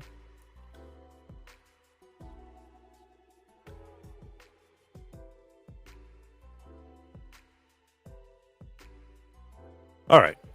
And I've got kind of this floating section now. Allow your character's journey to unfold organically through play, fostering personal growth and character development. I don't know if I need that. I'll keep it for now. Next. Playing to change and evolve. We believe in playing to change and evolve. Do not let your character's backstory. Okay, this might be good. Do not let your character's backstory limit their growth. Embrace change and use it to develop your character throughout the game further. I don't think I need the further there. I think that's weird. We believe in playing to change and evolve. Do not let your character's backstory limit their growth. Embrace change and use it to develop your character throughout the game. Yeah. So in other words, let me see here. Actually, I might need to write this instead of saying it. So write and say it. In other words, we're determine why your character did something later rather than do something after they do it.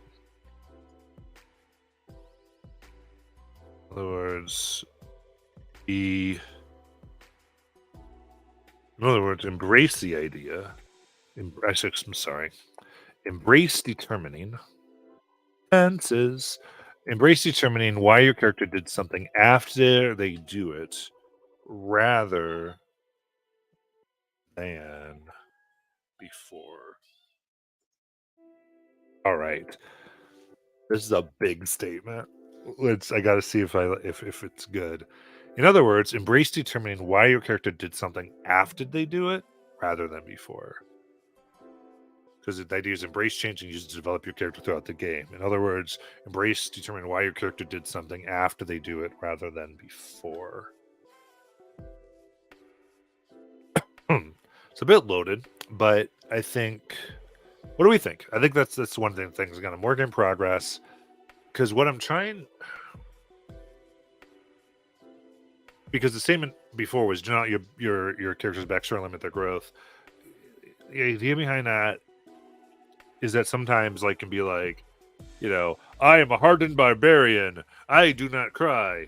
I'm a hardened barbarian. I do not cry. If you don't cry, the village will die.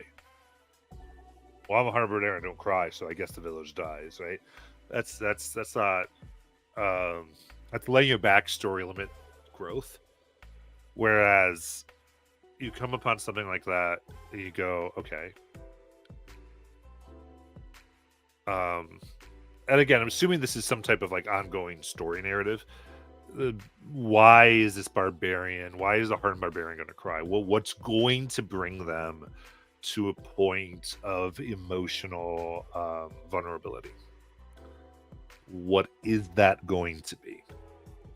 So you make the decision, they're crying, and then you try to find that, as opposed to being married to the idea of a stoic barbarian.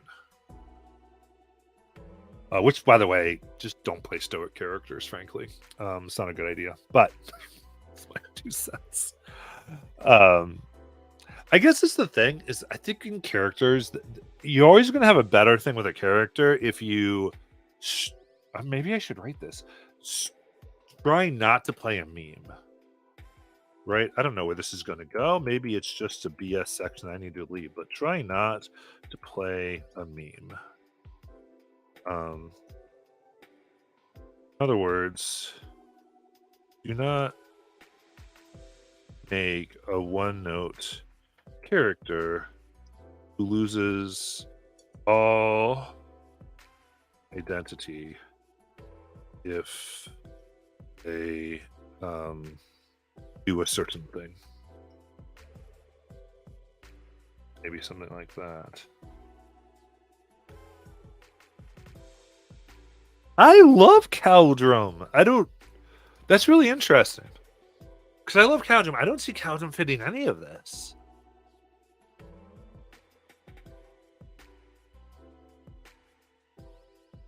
Oh. Yeah, I see. Okay. I was about to say, I'm just like, what are you talking about?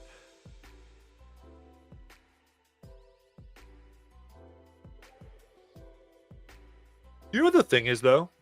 And I think this is the thing and this is again goes back to that this document, right, which is why, by the way, I'm not writing Stoic in the document, because Stoic can see totally weird. So I said, do not make a one-note character who loses all identity.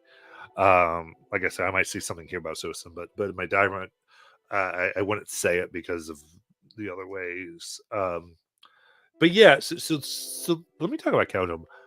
See, Caldrum, to me, some really cool things you've done with Caldrum has been when he has broken the way he generally is interpreted. Because a lot of the times he's been, what's the most efficient way to do something? What's the best way to do something? And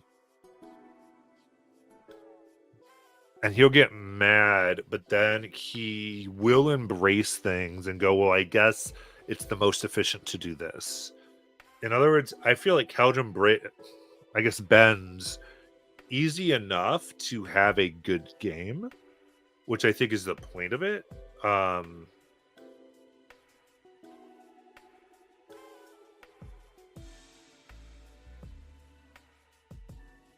Yeah.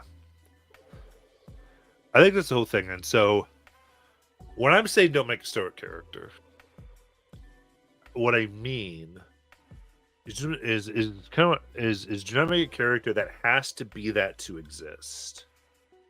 Right? I think that's what it is. It's that as time goes on, for instance, some people go, well, as time gone on, I kind of lost this character. Well, we didn't lose them. They changed. And so if you're just, I guess I'll put it this way. If, all you're really trying to do is play a character that's the same and does not evolve or go through something. Yeah, which is funny, because the whole section 4 is playing to change and evolve. Exactly. They evolve. They change. If you want to play a character that doesn't evolve and change, like you can probably do that easy enough in a module. You can even do that easy enough in a one shot. In our long form campaigns, which is pretty much our standard, that does not work well. So I think that's the whole thing: is playing to change and evolve.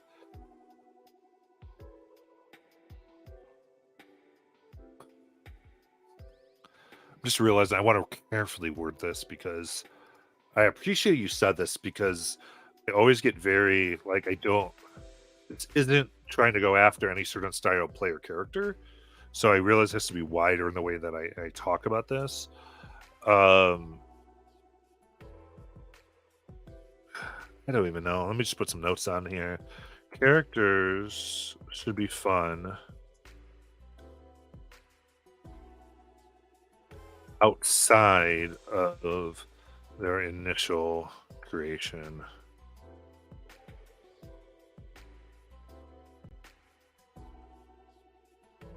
Because yeah, I think that's the whole thing. Like it's almost like this, right? We are playing something that's, I don't even know. I'm just gonna put some ideas in here. We are a drama.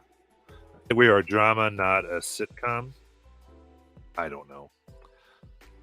What I mean by that would be that in dramas, typically we have characters that go through changes, right? As they develop, they aren't the same. I think a big thing is like you see a show in season 1, and then if you skip to season 9, you go, whoa, why are they doing this? What made them what made them, right? Like an example would be Breaking Bad episode 1, and then Breaking Bad like the last 3 episodes. And if you skipped everything in between, then you just see this. A good drama, you're going to be slapped across the face because of how different the character has become, how unlike the other one they are, right? Whereas in a situational comedy, a lot of times we come in every episode and they're the same. The dumb husband's the dumb husband. You know, Tim the Two Man Tailor is Tim the Two Man Tailor. I don't think he learns anything throughout the sitcoms. That there's not a major difference in his character, right? I think that's what we're talking about. So one thing I'm realizing is I need a lot more incession in this section, which is good because we're hitting on some stuff. So I want to make sure I get this precise and good. Question: how does one navigate those changes and not feel like you're losing them in the game? Okay. So what I'm interested in is this because I get how not, like when you say not feel like you're losing them in the game. What does that mean? I don't think I know precisely what you mean by that. Bishi Hunterino. I think if you could clarify or give me an example of what it means to lose them in the game, I would be able to better or more precisely help or write to that effect. But yeah. Okay. But as I think through that one. So while I'm waiting for that, over to my writing window. What I might think that means, and I hope you can write more precisely, but because I'm going to answer something I think just to keep going, but I do want to make sure I answer your particular question or write at least to do that. Is they don't have a distinct personality, right? The idea that I have a character and throughout decisions in the game feels like their personality is no longer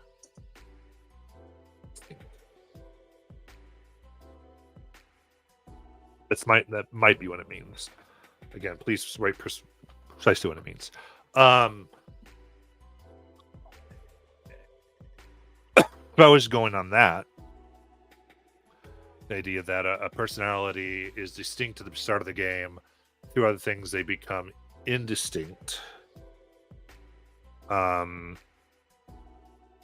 think.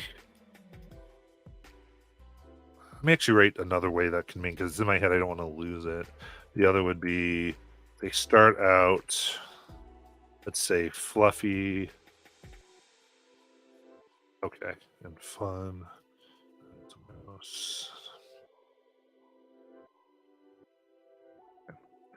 See that you wrote again, so I'm just writing some notes. Here we go. How do you not lose the heart of who they are and where their place is in the group? Okay.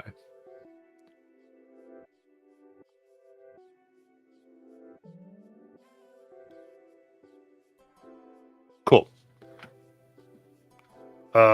Let me write this in my notes because I want to do that, because honestly, I might literally put this question as a sidebar, because I think that is what a lot of people might want to know.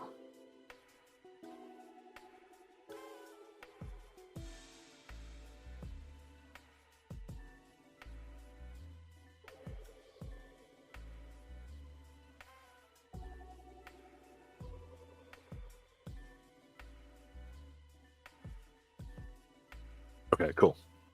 So, how do you not lose the heart of who they are and where their place is in the group? I think the first thing is we talk about heart of who they are.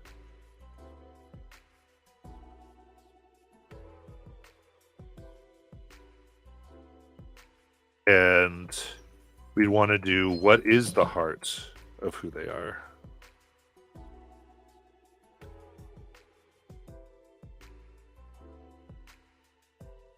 So I think that the one thing is really having that clearly defined as far as what is the heart of who they are, even if it's after you feel like you've lost it, right? Of understanding what this heart is. And then as far as place in the group,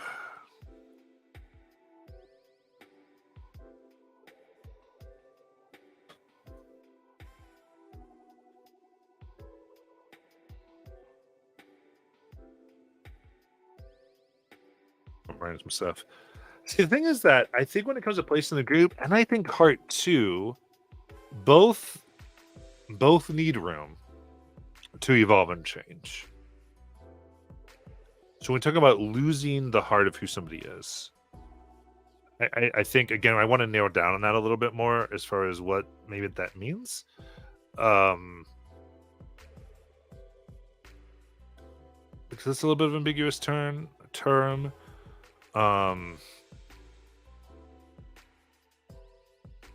But I think of when we think of heart of who they are, trying to understand. All right, this is what is. Let me say it's kind of this way, I guess. I think that if I would take myself, for instance, and try to say, well, who's the heart of who Matt is, right? Generally speaking, I would be a kind person who reaches out. Like if you meet me in a social situation, I'm kind, I listen, and I'm generally reaching out to other people, trying to make a bigger conversation, linking others, defending, making sure everyone's involved, caring about a big group, those types of things. So I guess it's like, in the heart I am is a glue, you could say, in a way of are we all moving the same direction, or are we all having fun, or whatever. There's a certain bit of like kindness and sticking up to those who get overlooked.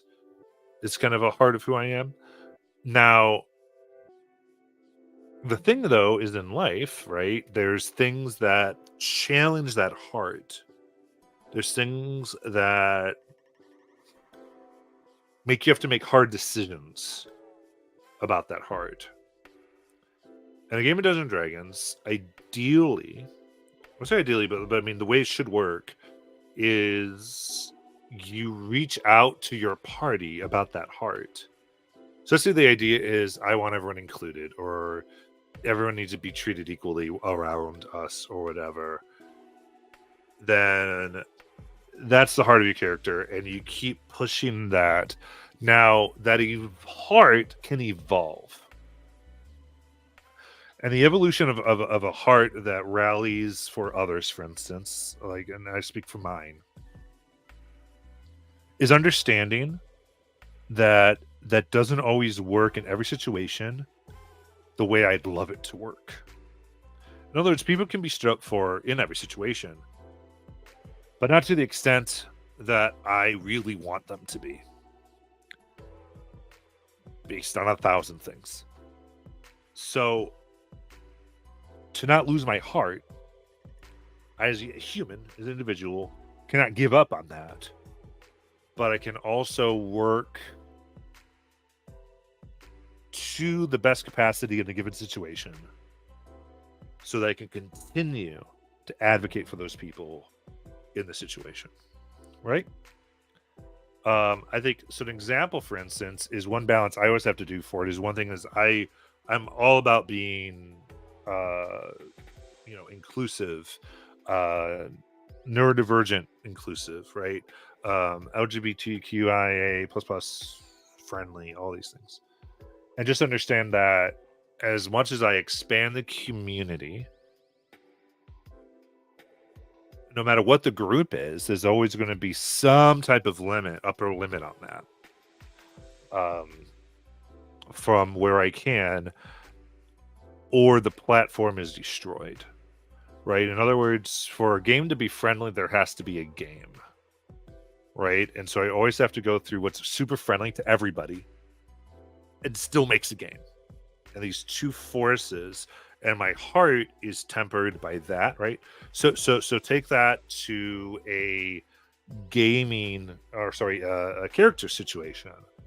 And I think that's the thing. It's that some, again, I don't know. I want to, hopefully this is a discussion, because sometimes in characters, what I see is, as opposed to an evolutionary piece and asking the question continually, okay, what is she doing? What is she doing to keep this up? Or playing our character, whatever it is, as far as what are they doing? What are they giving up to maybe achieve something greater, to understand it's not, zero-sum game and all these types of things.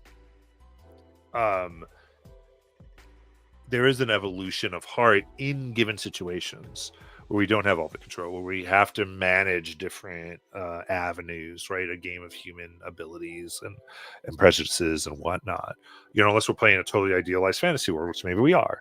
I mean, I think that's the whole thing. You can definitely have different worlds. But I think, like, the other thing, when I think about how do you not lose the heart, I think trying not to lose the heart's good. But I think it's also good to understand you might lose the heart, but then you have to pick the heart back up. Because at least in my life, as a human, I've lost heart. I've lost the heart of who I have been. I've lost my place in groups. As I've evolved, as groups have evolved, as things have changed, I've lost my place. And I've had to make a decision. Well, I could just go, or I can reclaim my heart and either reclaim my place in a group or claim a new place in a group. And so I would say, for the purpose of a game, let's assume that Quinning's out of the picture, right? And I generally think Quinning's out of the picture in life, but that's me. To me, it's asking that question, right? It's going, how do I reclaim the heart? And so, however that heart's being light and fun, or trickster, or a jokester. How does the trickster or the jokester, or whatever you're trying to play, work in this new reality? Because in our fantasy worlds, just like in our real worlds, crap happens and dark crap happens. People die. People get sick. Decisions go incredibly wrong. And we play characters with immense amount of power who can do immense amounts of harm with their decisions and will, because not every decision will be the perfect one. So there's this idea that, how does the class clown survive a war, right? And we see movies of where they're making jokes but can also be serious when the time comes of doing this and these types of things. So there's all these types of things of trying to answer those questions and maybe evolving a character in a way. I think the other thing is to really go, I think understand, when we say heart, the other thing we might mean, that's why I sort of know what we mean by heart, is the type of RP we want to do, right? We could just mean I want to do a lot of jokes or laugh or have fun, or not even have fun, because that's a weird way to say stuff. So I think, I don't know how we'd say that. Maybe like work closely with the GM, or keep, work with the group, and keep talking about it when the character has to go through some type of change, I think. But I will say, I think to further answer again, I think the whole idea of what is the heart is really important, and is the heart something that is very evolvable in the first place, because I feel like that's the biggest thing. I think, I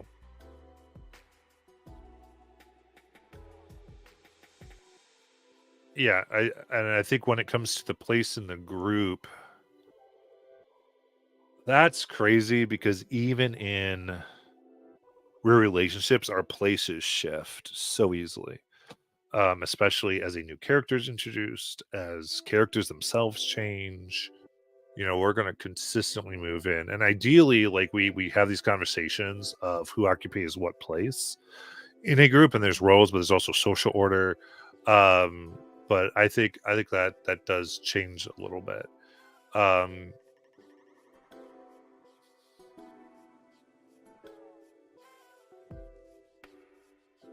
So how does one navigate these changes? To me, it's probably a process of talking to game master and players, and being open with how your character will evolve and change, and try to write out kind of what does it look like for them. So I'm going to give like a theoretical character here to try to answer this even better, to give some type of example, because I feel like I gave a lot of theory, which I don't always like to do. So if I think of a character such as, like, let's say that they tend to be a big jokester, they want to play pranks on everybody, they keep the mood light, let's say. That's kind of what they do. They're the mood lightener at their heart. They don't want to see everyone to get down into the dirt and whatnot. And their place in the group is that, right?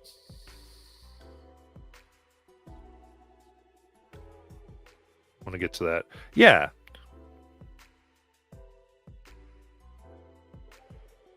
So I 100% agree with you, Carrie. I think the question becomes, and this is what's a struggle a little bit, is how does that translate to the game? Like, it makes a story interesting. It really does. How do we do that and keep the game fun? Because while this character changes, in game design, we want to make sure it's still very much fun to play that character. And I like embracing it. Like, I think I put embracing in my document. I like embracing it. But you can embrace something and it not be fun.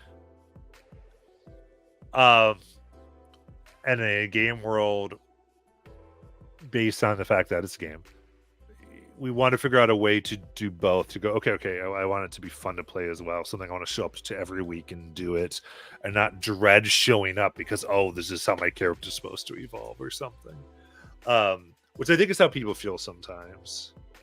But hey, Willie, thank you for following. I agree. I appreciate it. So yeah, so I'm trying to answer that whole idea of how to play it that way and keep the fun there. So let me see. Go back to this jokester trickster character that I was talking about. Let's say, let me just kind of put them in the dragon. You're very bored right now. I'm sorry, Willie. I'm sorry you're bored. I don't know if this will help you. Because we're talking about game, very much into the weeds of gaming. I don't know if this is going to help you of more design, but I don't know.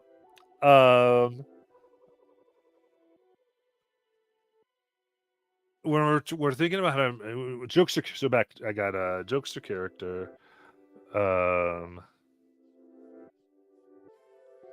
When we're trying to think of a jokester character, right? We are thinking of like maybe someone's lightening the mood, and how do they change and evolve? We go through to things more like the jokester character. As they go through a fantasy deal, they might have to deal with the fact that a dragon has burned and murdered a village.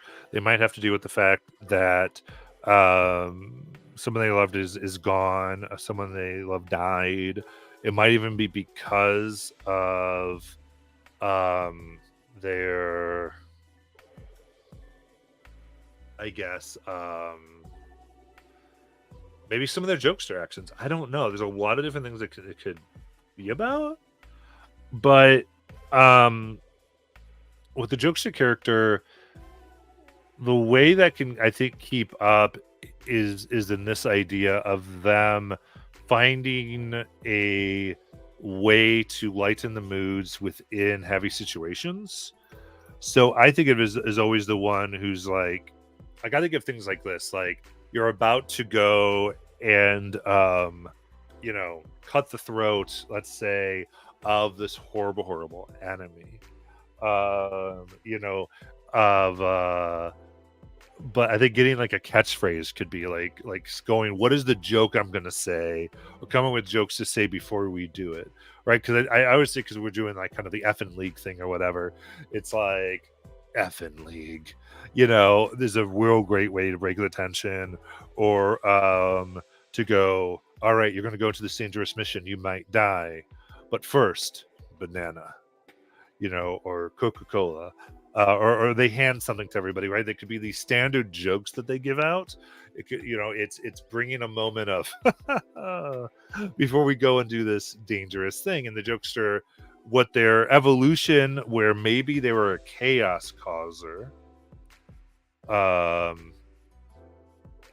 before, now they bring down stress with what they do.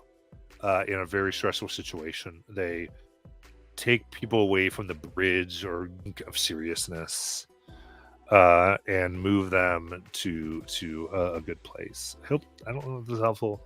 Carrie, this helps, but Overly Sarcastic Productions has a trope called the crouching moron hidden badass. The jokey goofy character has to harden to save the day, and that shift back and forth. Yeah, I think that is very helpful, because I was getting a little lost on that one. Yeah, that they're moving. They're constantly moving from one to the other to, I think, fully understand it. But I think that, and I think one of the biggest things is a joking character. The interesting part of a joking character's story is them coming face to face with serious life and finding a way to retain who they are through it. For those of you who watch Critical Role, I think I've said this before. Not the Brave is to me, far the best character in that entire thing. I love their journey. I love Not the Brave's journey. It's to me amazing, and done well, played well. Just totally unserious, kind of jokey character who has to face up in bravery, face up in chains, face up the fact that now, she really wasn't able. I guess I don't want to give any spoilers, but like, there's so much in there. So if you like that, I think look at that, and that's a great idea of a jokey character who has to go through this thing back and forth. All right. See you later, Carrie.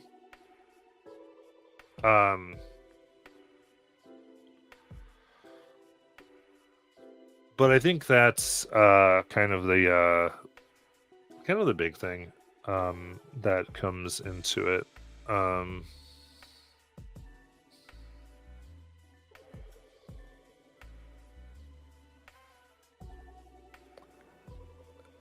Yeah, I think that the heart of your character, possibly asking the question, what do they evolve to? How are they evolving? What am I doing to remain heart? And then if there's a core, I think the other thing is understanding that the core of what made a character fun isn't and doesn't have to necessarily carry over throughout the entire campaign. They don't have to be fun because of the same reason the entire time. They can be fun because of a different reason. And so to allow that to evolve, allowing that to change to being fun for another reason is very important in long form games, right? Because see, the antithesis to that, if what we want is to play characters that don't change much, just go through the adventure, then it might be tonight we want to play modules. We might want to play some more very, very limited things as opposed to a big open form game. Right? Because I think the biggest adventure we do is to see the characters fundamentally change. Which I think is a tension sometimes rises up in our campaigns, honestly. Is a tension between what it looks like to have a long form campaign, because to have fun long form campaign, ultimately the character needs to go through changes. They need to be challenged. The truths they think that the things they hold to be true are proven false, and some things they thought were false are proven true, and other things are confirmed. Right? That is the core of dramatic transformation. So they should change, right? But yeah, I think that's very core, and I think that's the thing. What is the core of them? And making sure that core is not a meme, that there's some type of human core to that. Bim is a lot more serious at school, but he enjoys fun revelry and will still seek out engage in these activities. Yeah.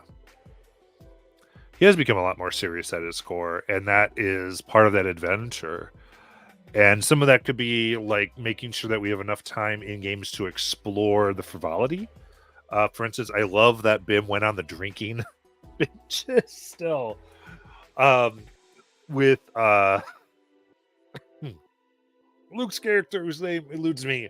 But still, oh man, I got stretch break.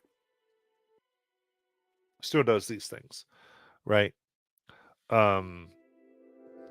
Jackson, thank you. Still went and have fun with Jackson. Still did stuff. So in a lot of ways, now that I'm thinking about that, it's a little similar as to what we would as humans do. Is what is the activity that this character, whatever their archetype is, always engage in, no matter what. Right? What is their like stress relief, or what is that for them? Because I think that really helps get them. Like they're always the one that's going to be like boom, we know something weird's going to be in our pockets. For instance, I had a friend who every time I might ask him to watch my house, or if I was on vacation, he knew I was on vacation, would break into my house and play a prank. He'd break into my house and put ping pong balls in all my cupboards. He'd break into my house and put 25 alarm clocks everywhere, so it's different times. He'd do all these crazy things, right? I just knew it. If I was going on vacation, I'd come back and there's something wrong with my house. He has broken into it. And this is adults, right? Full adults doing this. And at the same point, him and I, oh my gosh, we counseled children who had been raped, right? Sorry, content warning. Yeah, I shouldn't have said a public content warning, but we did so much. We dealt in overly serious things that you would never joke about, that you wouldn't have a ping pong personality during.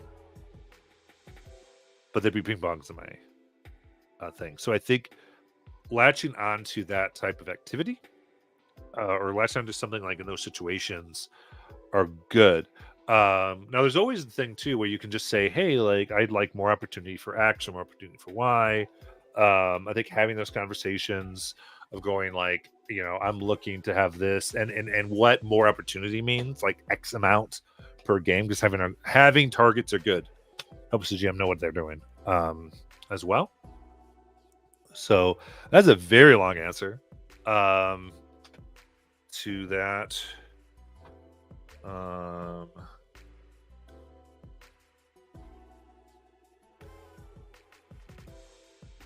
So I think involving what we really want to talk about is embrace the change and find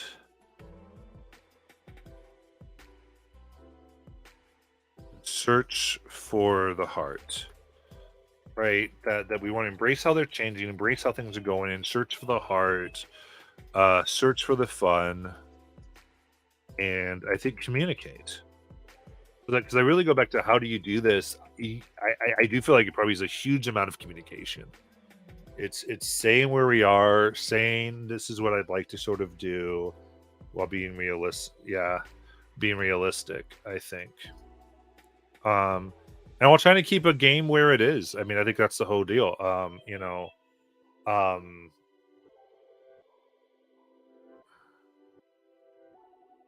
Yeah, I think so much of it is what type of game are we playing and going through that.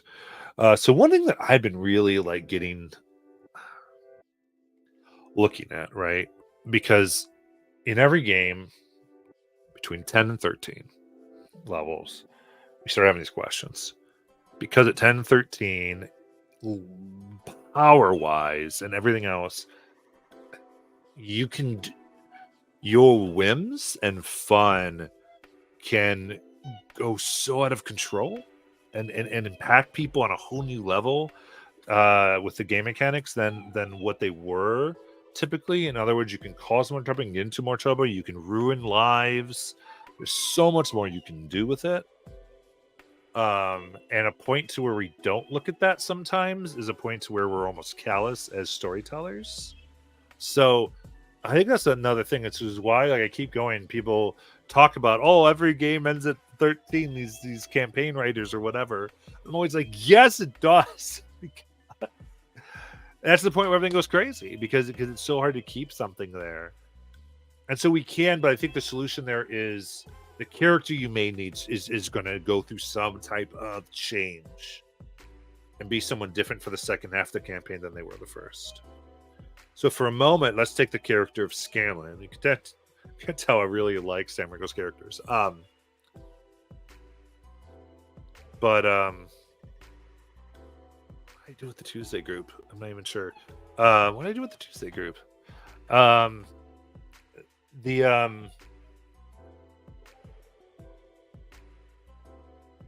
When he played Scanlan was this crazy, crazy bard. Just typical what we think of as like the bard. Then spoilers, season 1, he meets his daughter,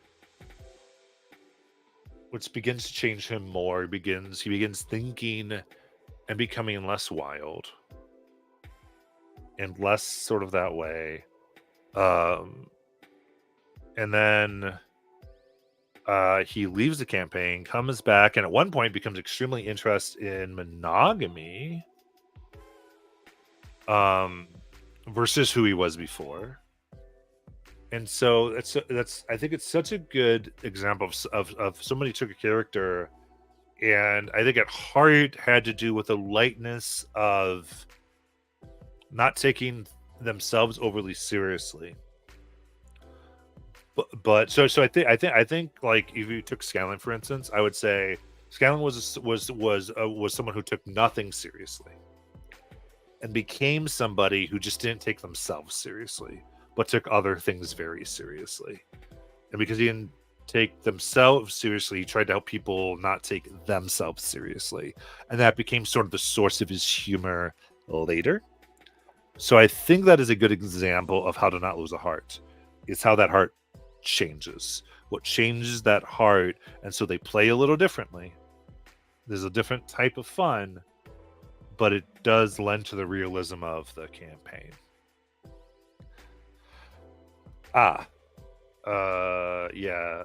Bobby, you were talking about Wednesday. That's why I was a little confused. Wednesday's the one that has multiple characters, different levels that they send out and stuff to kind of keep things like in check and fun while we figure out some other stuff. But yeah, so there's all those questions. So I guess saying these are very normal questions um, to essentially have. I think the other thing too is checking with GM and stuff on I think like how badly someone should feel because I've had this. A lot of people go, "My character caused this." I'm going, "Your character didn't cause this." Like, well, my character thinks they caused this. I'm like, okay, but then NPC and someone might kind of tell them no, they didn't, and the player then makes a character decision that no, my character thinks they caused this, which makes them go this direction. It's always like, well, you're really making this character decision for your character, and that's moving them somewhere. So sometimes I guess what I'm saying is we borrow trouble that doesn't need to be there. And again, I think communication, working with the GM, talking to them. So I really feel like over here, oops.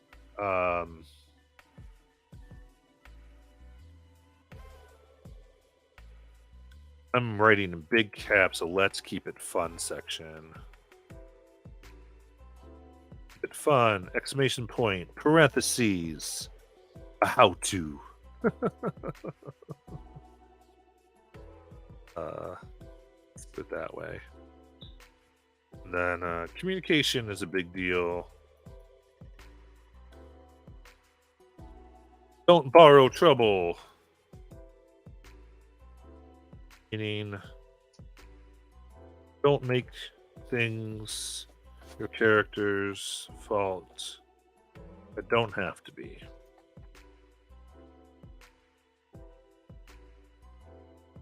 I think I think a lot of times sometimes we think a certain character wouldn't behave a certain way in a situation, but that's not usually true. Like generally, smart Alex is smart Alex no matter what. The biggest thing they do is motivate that smart Alexry or that smart assery to a goal, you could say. But yeah. All right. So that's that section. And then there's one thing when I'm talking about, I think I did that prepared. It's so funny. I don't know if I'm gonna put this in the document or another thing anyway, but I'm gonna put it into here is how to roll physical dice. And I don't know why this is really getting to me lately. But please roll your D20 along with your damage. And I think because if you're doing physical dice, I love it. I love that you do the physical dice. Please. We all know your weapon does 2d6 plus 1. Like, we all know the sneak attack is 4d6. We all know the bardic adds this. We all know that if you know that you have this like you should know before the game. Have that dice set out. Grab your d20, grab the dice, roll at once. To hit, here's my damage. Boom. It's just one of those like little things, and because like on D&D Beyond, I get it because you hit a hit, then you hit your damage. But it's like your physical, like it's just like especially when we go, okay, I hit. Wait, what is that? Is that 3d6? I'm kind of like, please have that prepared. Please know your attacks. Like when we're taking time. Again, if you like go first, that's one thing. Like we just started combat, you're first. Like I get it. But like if you're waiting for your turn, like I hope if you think, oh, I'm gonna hit with my daggers, grab those D4s. I'm gonna hit with my battle axe, grab that D12, whatever it is. Have that ready. Have it ready to roll when you roll your dice. It'd be great for everyone. It's gonna be good. It's awesome. Yeah, not sure people know that, but I think that's the thing is preparing ahead of time, just going, here's my hit. Like, because again, it's sort of like I know what my smite does, I know my fireball, I know my inflict wounds. It's right there in front of me on my sheet or on my computer. You know, I can even have a box, that's labeled when I play D&D, has my 3d10, my 5d10, my 6, whatever. Like I don't need to go searching through my boxes every single time. Like I know what they do. Like I have like character sheets where like I have like my boss stuff where it's like I've got 8 characters, they all have different dice. So it's like I am some but I'm like, player, man, you got 3 dice sometimes. But and that just helps things move quicker. And it's just one of those things because I think it does show respect with everything. I think when people are like trying to find, oh wait, where's my D6? You're kind of like, you didn't have your D6s right there. As we get ready to play, because I think this is part of prep is like grabbing your dice also means grabbing the right dice for like your attacks, logging on, looking at the character sheet. Oh, what are the dice of this character? What are the dice of this? Or just use D&D Beyond. Like you're like use your digital, please actually, but because those work real well. But if you're going to do physical, just have the courtesy of having them ready, right? I think that might be my thing. Maybe that's the section I should have it called.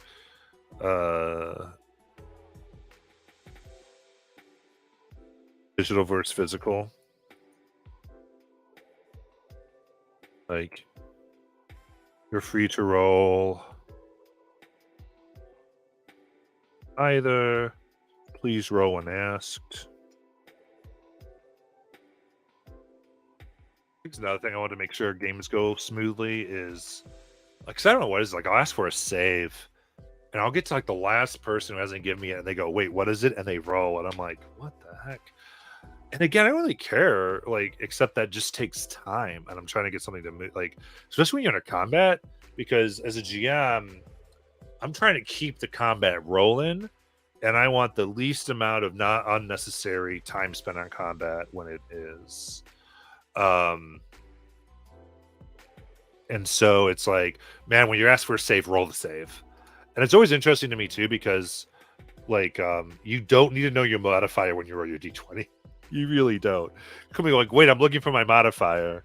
If you're rolling online, yes, you are. But if you're not rolling online, no, you're not. You just take your D20 and then you find your modifier and you add it. Like you can just roll the dice and move through. Like it's so funny. It's like everyone make a saving roll. Oh, I know what that is. That's a D20. I just pick up my D20 and I roll it. As I'm rolling, I'm looking. Oh, that's a +4. Looked at it, 18. It's very funny. But yeah, when you use fixed dice, I try to roll the hit with the damage at the same time. Yeah, that's ideal. The idea is have that ready to go and just to keep things quick as possible. Because I think D&D combat, by its very nature, and I don't think it needs to be fixed because I think it's just part of the game, is a little longer. And so I think doing everything we can to shorten that is ideal. Like I try to have my monster moves as best I can, unless someone casts Wish in the middle of combat, which I love. But yeah, so please have.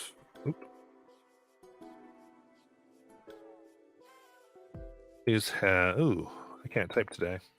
Please have 2 hits and damage dice ready. We'll roll together.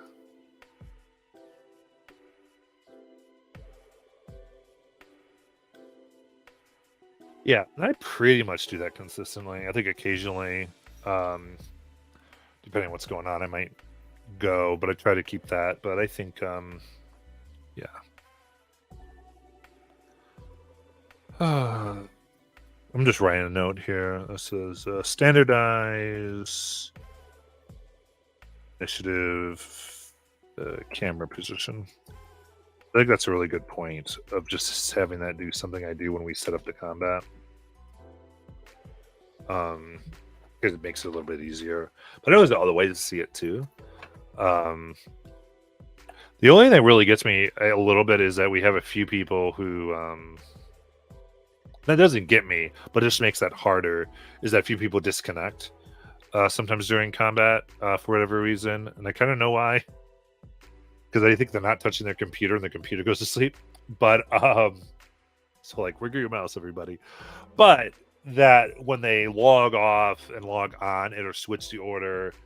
And a lot of the time, I have moved away from the camera screen to do other things. Like I'll have other things up that I'm looking at, and so I'm not looking at that order on the camera screen. I'm ultimately looking at a D&D Beyond, so I'll miss that. Is why I think it gets out of order sometimes, because I've seen it. I go, "What happened?" I realize, "Oh, this person logged off for a second, or this person, or like for half a second, or whatever," and it messes up the order. So that is helpful. It just cannot be trusted because people will log on, log off. Unfortunately, but I can definitely do it at the beginning. It's just maintaining it is a little bit of a thing. Just because again, I'm not looking at it. But please have to hit and damage dice ready. Roll together.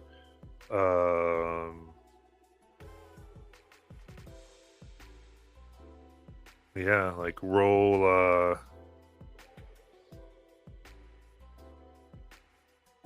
Roll immediately. I think that's what I like to put. When asked for a save or group check.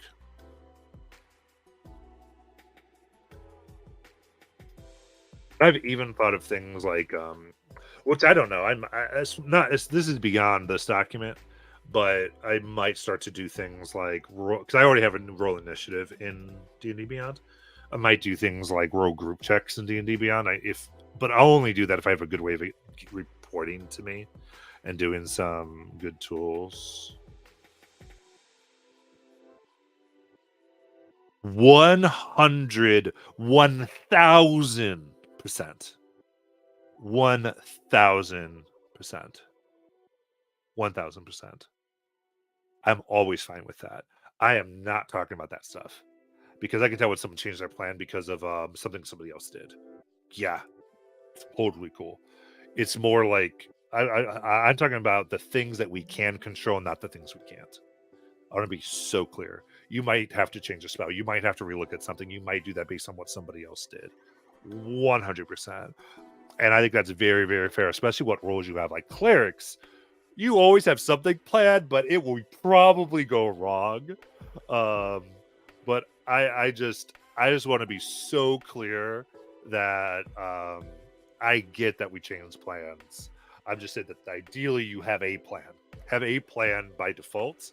Change the plan if you have to. I think that's where it's sort of looking up. I think there's times when somebody goes, "Wait, what happened? What's been going on? Where's the enemy? How many enemies are up?" Those types of questions sort of like go, "You not paying attention to what's happening?" I always get that when it's like, I think when people ask like, "How many enemies are up?" You're always like, "What do you mean how many enemies are up?"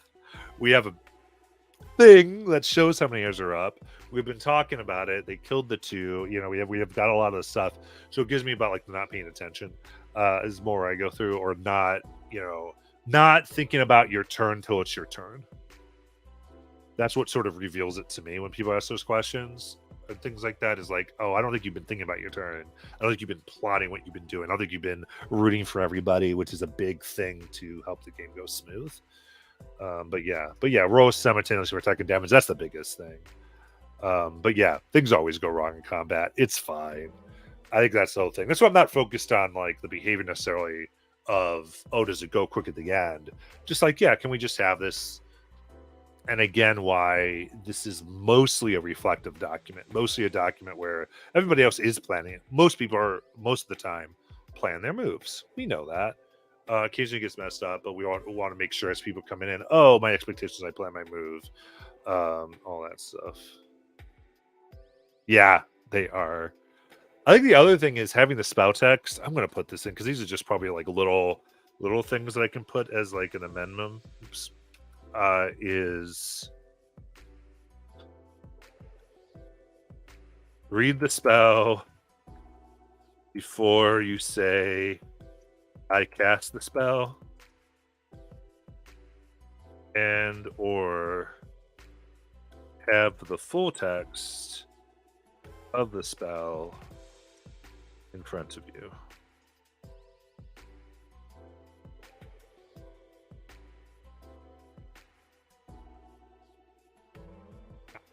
I think that's one thing. I think on spelling, spell stuff, because I think that's one like, because there's one thing when I think, oh, this shouldn't be happening. When I say someone says I cast this, I go, oh, cool. What's the spell say, or what's the school? What's the target? What's the effect? Any of the things that are right in the spell description, and someone kind of goes, wait, let me pull that up, and I'm like, what?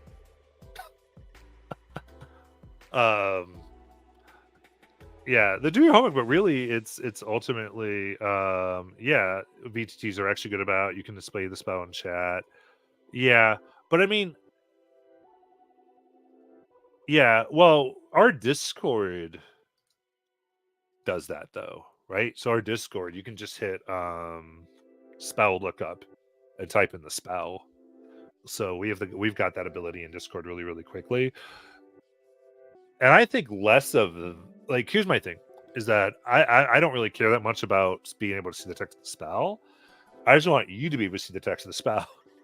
I don't want you to know. I want to know that you like looked at the spell before you cast it. So in other words, like something really simple of, is that charmed? That's a very simple question that takes 2 seconds for you to look at, like, and should be up. Like if you already say you're casting it, it should already be up in front of you. Let me see. Effect, does it say charm? It doesn't. Or as I've been waiting for my turn again, if we're making a last minute spell decision, I understand. It's totally fine. But presumably, as opposed to looking at just a little short box, you've opened up the spell and read it a little bit. I think that's kind of the thing that I'm talking about, is like just making sure you've got the information in front of you. Because if I can say, hey, did it say anything about charmed in there? Hopefully you can look that up, right? Because generally, here's what's happening, right? You cast a spell, I ask the question, I'm typing to D&D Beyond to go look at the spell, or I'm going to do it in Avray or whatever. But I'm hoping we can do this quicker. I guess what I'm saying is generally, you asked me, is it an okay expectation? Because it feels like it is. To say if you're a caster, you're going to cast a spell, that you have it up in front of you when you're casting it. You have the text in front of you, because we have D&D Beyond, right? We have D&D Beyond. We have a VTT, right? That you're already looking at it. You've already read the spell, even if cursory matter, before you cast it. So that's a question, right? Maybe I should write that as a question.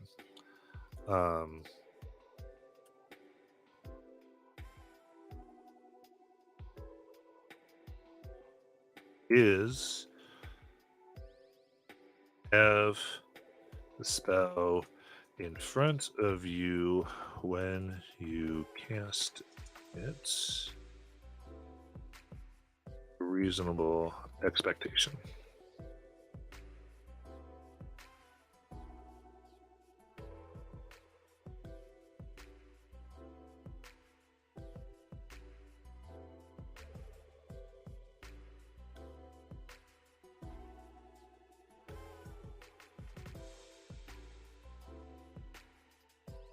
Yeah, Autumn says, when I'm casting effect spells, I try to keep it up on D&D Beyond before and as I'm casting it. Yeah, perfect.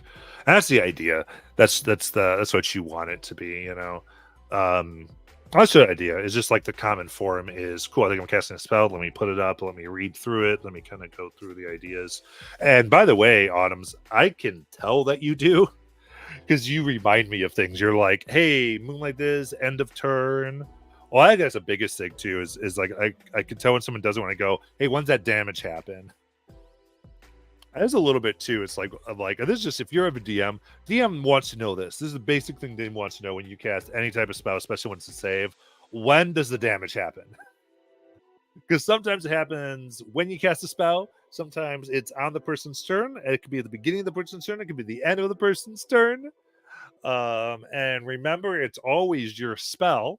So it is your responsibility to remind the GM, I think, to add that damage because it is the spell that's on, that you are in control of. Again, hopefully the DM remembers. I try to remember, but like again, where responsibility is, and that type of thing. So Bobby says, yeah, I think it's reasonable. Cool. I guess what I'm trying to kind of get here is just a reasonable thing to. And the only thing I'm trying to just make the games go faster, right? Because again, as GM, I am not going to know every spell. Even if I generally know what every spell does, it's like still very specific. And here's the thing too. I'll be quite honest, which I usually am. A lot of the times, when I ask, "What's that spell do?" I know it doesn't do what you think it does. I'm aware. Like because I do have some spells memorized, especially the useful ones. Like I see the text in front of my brain in the air, like Queen's Gambit playing chess on the ceiling.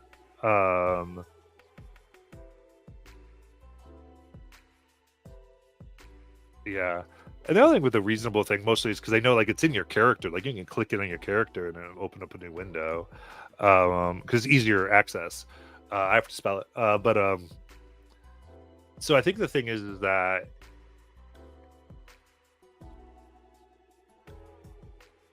yeah. I agree on that actually. If you're playing not on D&D Beyond without a VTT, it's one reason why like I have actually always given my players spell cards. If you play at my house, I'll either make them or I'll go buy them or I'll encourage you to buy them that have the full text. Like D&D Wizards makes these great spell cards, and it's like, please have these spell cards in front of you. And those type of that.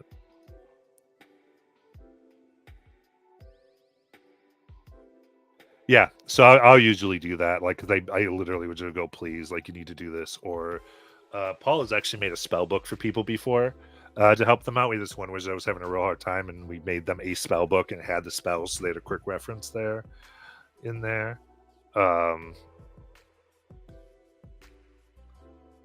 Yeah, it is a different version of the "Are you sure?" DM question. But yeah, so a lot of times I say, "What's that spell do?" It's my sneaky way because I don't like to go. That spell doesn't do that. That's not what the spell does. All those types of things. So instead, and I do this sometimes when I don't know the spell too. So you don't always know when I'm doing it, but I always go, "Oh, what's the damage on the spell? Or what's that spell do? Or can you look at that or whatever?" And a lot of it's because I'm like, not doing what you think it does. It's not what it does. So that you can see it and go, "Oh, I see this." And the reason for a lot of times is because sometimes it can feel like the DM is like saying no all the time, or the DM is kind of going like is calling weird rules. So it's a way that I try to help players to go read your spell, and you can see as clearly as I can that that's not what that spell does. It's much more helpful for the player to realize it's not what the spell does, and that also tends to stick in the player's mind more than if I kept on correcting them. Oh yeah, you keep telling me that's not what it does, but chances are if the player reads the spell a lot, then it will. Which is why I like to do that to get them. It also gives me the clue that they haven't read the spell when they've cast it. Because they go, "Oh, wait a minute," and I'm like, we didn't read the spell at all. And I think that's one of the things that like it reminds me of in Magic the Gathering when you play, we'd always say RTFC, right? Which is read the F card, right? The effing card. Because people would go, "I don't understand how this card works." And you're like, "Read it. It's right there." to the point where, like, is that a period? It's a comma. Don't you know that means this, not this? And all these crazy things. I still remember, like, I think it was the first Innistrad set where, like, this one card was super powered just because of a comma, or it might have been because of the period. I forget what it actually was, but it was their choice there entirely changed and made this card that was, I think, a common super good, better than almost everywhere in the set. And I don't think it was as was intended, but that's how it was. Like, it's crazy where the period was or where the comma was, what words we used, all those type of things. But you're totally like, well, this card does this, and so in other words, what happens a lot of times is we read the text and we like to put the text of a spell into our own words in our head. That is not helpful in a game of D&D. Cypher, that pretty much works. Cypher, whatever, it pretty much says what it says. You don't have to mess around with it. But like in D&D specifically, 5e and the other ones even, it's very much like, here's precisely what it does. Here's the precision of the spell. And so if you get in your head and don't look at the spell text, a summary of it, you're going to be wrong a lot of the time, especially in situations, because the summary of spells work against goblins who are level 1 or CR half or CR quarter or whatever. Once you get to like level 5, higher level D&D, the text of spell matters a lot, because you have undead, like I think we already mentioned in chat, creature types.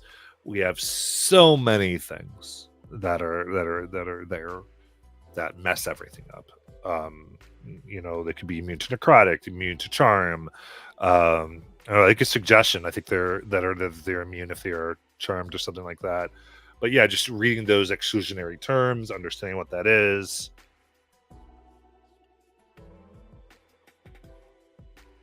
There's my drink.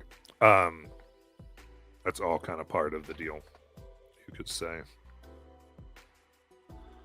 Yeah, but that's the thing. It's, and the way I'm writing and talking, I'm talking right now, but the way I'm trying to write this too, I want everything is with the understanding of like, we obviously, and in a home game, in a pro game, all the things we do, obviously everyone's coming from work and they're coming from their life, they're coming from their day. No one's going to be perfect. Everyone's going to miss the mark. Everyone's going to, be so clear on this. But it's good to have a target, right? It's all about, if a certain player is doing that every game, to just be able to have a quick conversation to go, hey, remember our document, our rules on this. Is there something I can help with? Is there something that's in the way of this?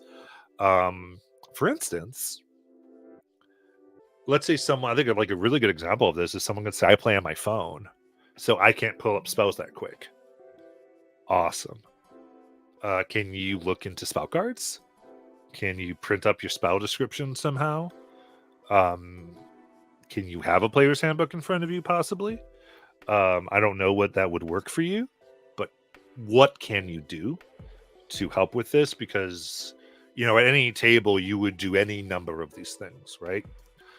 Some people come with I've definitely been at tables where everyone comes with their player's handbook. They have it open and they are constantly going back and forth to look at the rules before they do it. I've been at those tables. My table, in fact, my house is designed for the player's handbook to fit on it. When we built it, we particularly did that for that reason, because we knew most people were going to come with it, and they did. So that was sort of the how we designed when we built the table, because past that mark is where all the terrain is. But prep work should only be on the DM, obviously.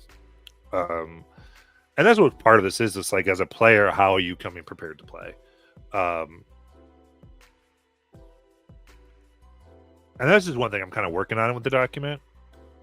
Not even shouldn't only be on the DM's part. Can't. The player having an amazing experience. I only have so much ability. I have a lot of it, but even a lot of ability has an upper limit.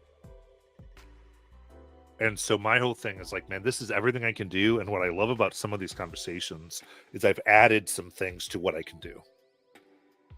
Be really consistent with the way that the video things are on the spell thing, whatever, or on the initiative thing is one of them. And every time I've gone live so far on this, I've added that, and I've loved that. Because I want to do everything I can. But a lot of it is me going, I can't do it all, and I'm trying to list and give information on and tips and hints on what, for the most part, needs to be done with the player, or at least needs to be initiated by the player to the GM so we can do it together. So we can have a great game, I think is really where I'm coming. And again, what can I do? Well, I can make a document that has a list that has these things, etc. Right? So that's what I'm kind of working on. As opposed to going, y'all need to do prep work or whatever. Like going, hey, here's some specific things. Because I just want to have great games. Like my here is provide great games. And I'm trying to do this. And a few people in the DMs chat of SPG was like, you're trailblazing with this document, because they're like, whoa. And not that they've never thought of this, but just that it's getting written down. A lot of people were excited. So y'all, thank you. But we're looking at that stuff. Yeah, resistances, feats. Yeah, know what your character is doing. Know what their capabilities are. Yeah, like if they have 2 attacks, that's a really good one.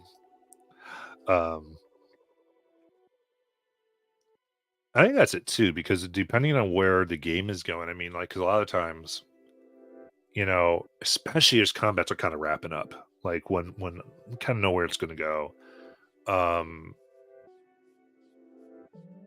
Well, actually, at any time really, like I might be like thinking of, and my brain might be on what's next. It usually is. What's after the combat? What are we going to next? Where are we taking them? What does our department need to know? There's a lot of different things we're making with our games, especially if it's combat that wasn't necessarily planned. Like, could have been one of 3 combats that you all chose or whatever.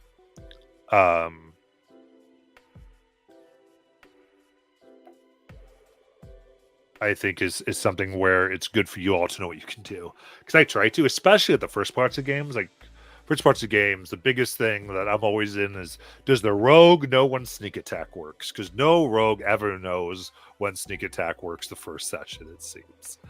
There are exceptions. I actually think Autumn might have been the exception who knew exactly how sneak attack worked when she came on. But part of that, too, is just so many GMs like to screw with sneak attack. And I remember someone said, what? They only get it once a combat. And I'm like, not by design. Not by design at all. And I don't know why anyone plays Rogue if that's by design, because that sucks. They're meant to get it ideally they get it every round. Every turn they should get 1 sneak attack by design. They might have to do some things to do it, but they should be getting it. Unless they have a disadvantage, and of course there's things that did that. Yeah, you do your research. That's the point. But my point is, the first few sessions when someone comes in, I try to be extra available in my mind, in my bandwidth, to help people learn their class, help people learn how something goes. After that, I start to focus more and more on the story, more and more on getting the next big thing ready for the group and all that type of stuff. So that's when player responsibility comes further in to learn. To be ready as you get to the higher levels, because it's also like a slow piece. Plus, like at higher levels, again, what y'all can do is insane. There's so many different things a character can do. A DM can't even keep track of it. Most DMs pretty much can play every class and subclass 1 through 5 because they've seen it all. It pretty much works okay. They can get the basics of it. After that is when a DM goes, I don't know what you can do. Sure, like can't remind you of everything, and so it's like good to kind of move that type of stuff. Like, unless like you're ready for it. Like I said, people playing characters first time we start high level, I'll try my best to know. But yeah, that is the basics. So, all right, let me see here.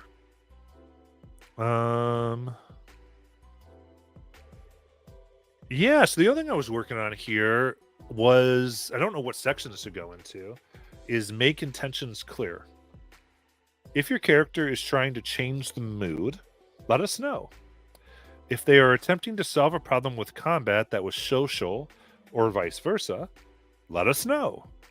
A great way to start an action or moment is saying something like, my character would like to stop the fighting and get us escorted to the queen, not as prisoners. So they are going to do X. Explain what you're going to do. The GM would say, how are we good with, sorry, would say, I have a how when I shouldn't. Are we good with pursuing that? If yes, how is everyone going to help with that?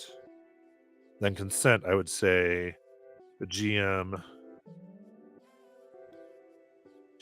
will proceed if consent is obtained. It's probably something like that.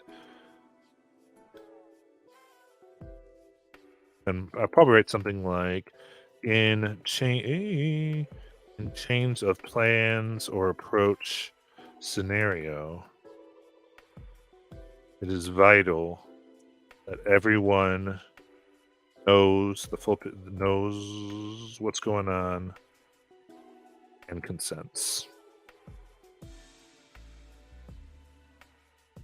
And again, make intentions clear. If your character is trying to change the mood, let us know. If they're attempting to solve a problem with combat that was social or vice versa, let us know. A great way to start an action or moment is saying something like, my character would like to stop the fighting and get us escorted to the queen, not as prisoners, so they're going to do X. GM would say, are we good with pursuing that? If yes, how is everyone going to help with that? The GM will proceed if consent is obtained. In change of plans or approach scenarios, it is vital that everyone knows what is going on and consents.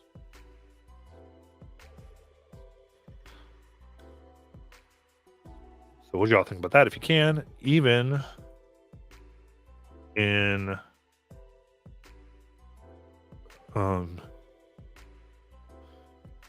in almost all situations, communicating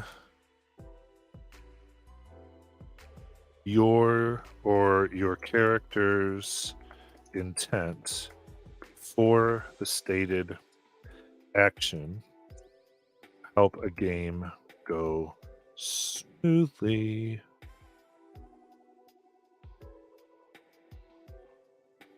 Right now I understand that some of you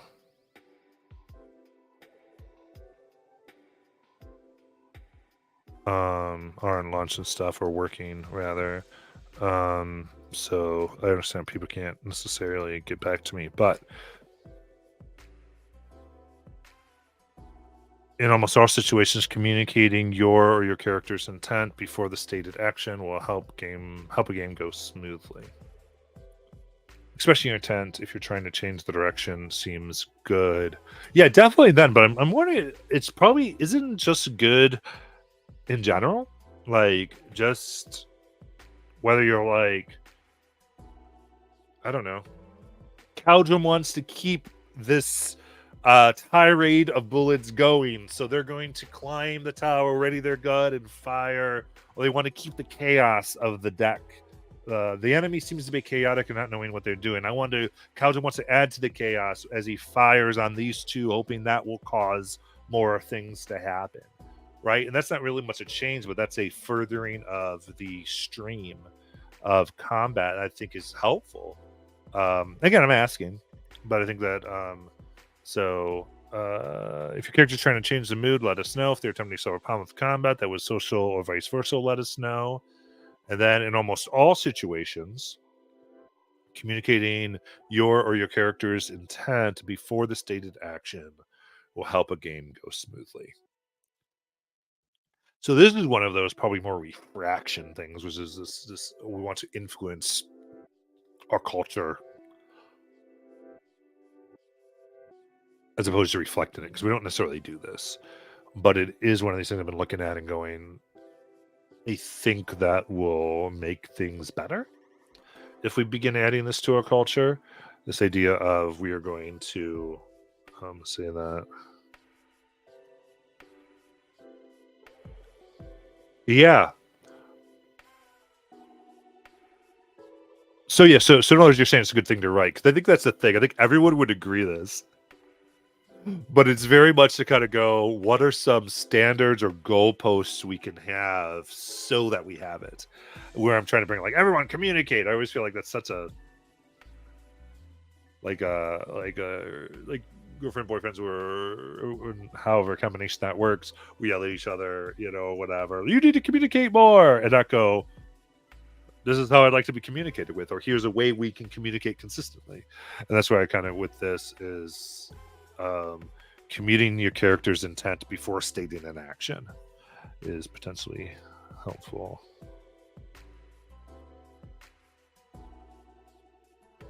Yeah, I think that's a really good example. How Devin was like, I want to learn a trade. That's why I'm going to this, and so I knew precisely what was happening.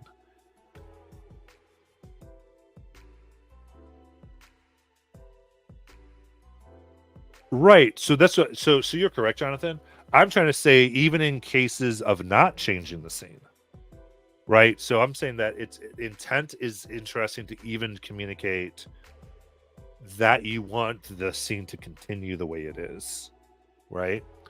Because, like, for instance, like in hopes of, like I said, in hopes of causing more confusion, Caldrum fires on there. Okay, cool. It makes sense. Cool, cool, cool, cool. Does that sound good? I guess I'm just kind of going, at least because I know this is like a straw poll, because of we will look at that a little differently. Um,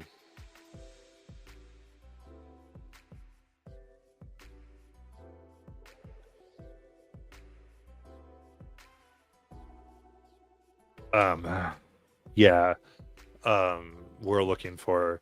I think that intention thing. I think just because what because one of the benefits I'm thinking of everyone saying their intent, not again, people trying to state their intention as much as possible when they're doing actions both in combat and out of combat, is for everyone to hear it. Because sometimes I wonder when we have this thing where, like, oh, someone is trying to change what we're doing. I wonder if it's just that someone didn't know what we were doing. They didn't know. So if we're always, if again, not always, but if we are aiming to state our intent as much as possible, and again, you play that by ear because sometimes it's obvious. Like, in other words, like, if your intent hasn't changed, like, we could probably right, because I don't want it to be like rote, like in a way that it sounds weird. But like, like I said, this is a game, but it helps everybody know, oh, that's what they're thinking, and it establishes the thought of the scene potentially. That's what I'm wondering then. It's a good add-on to help with moving things along. Yeah, that's good.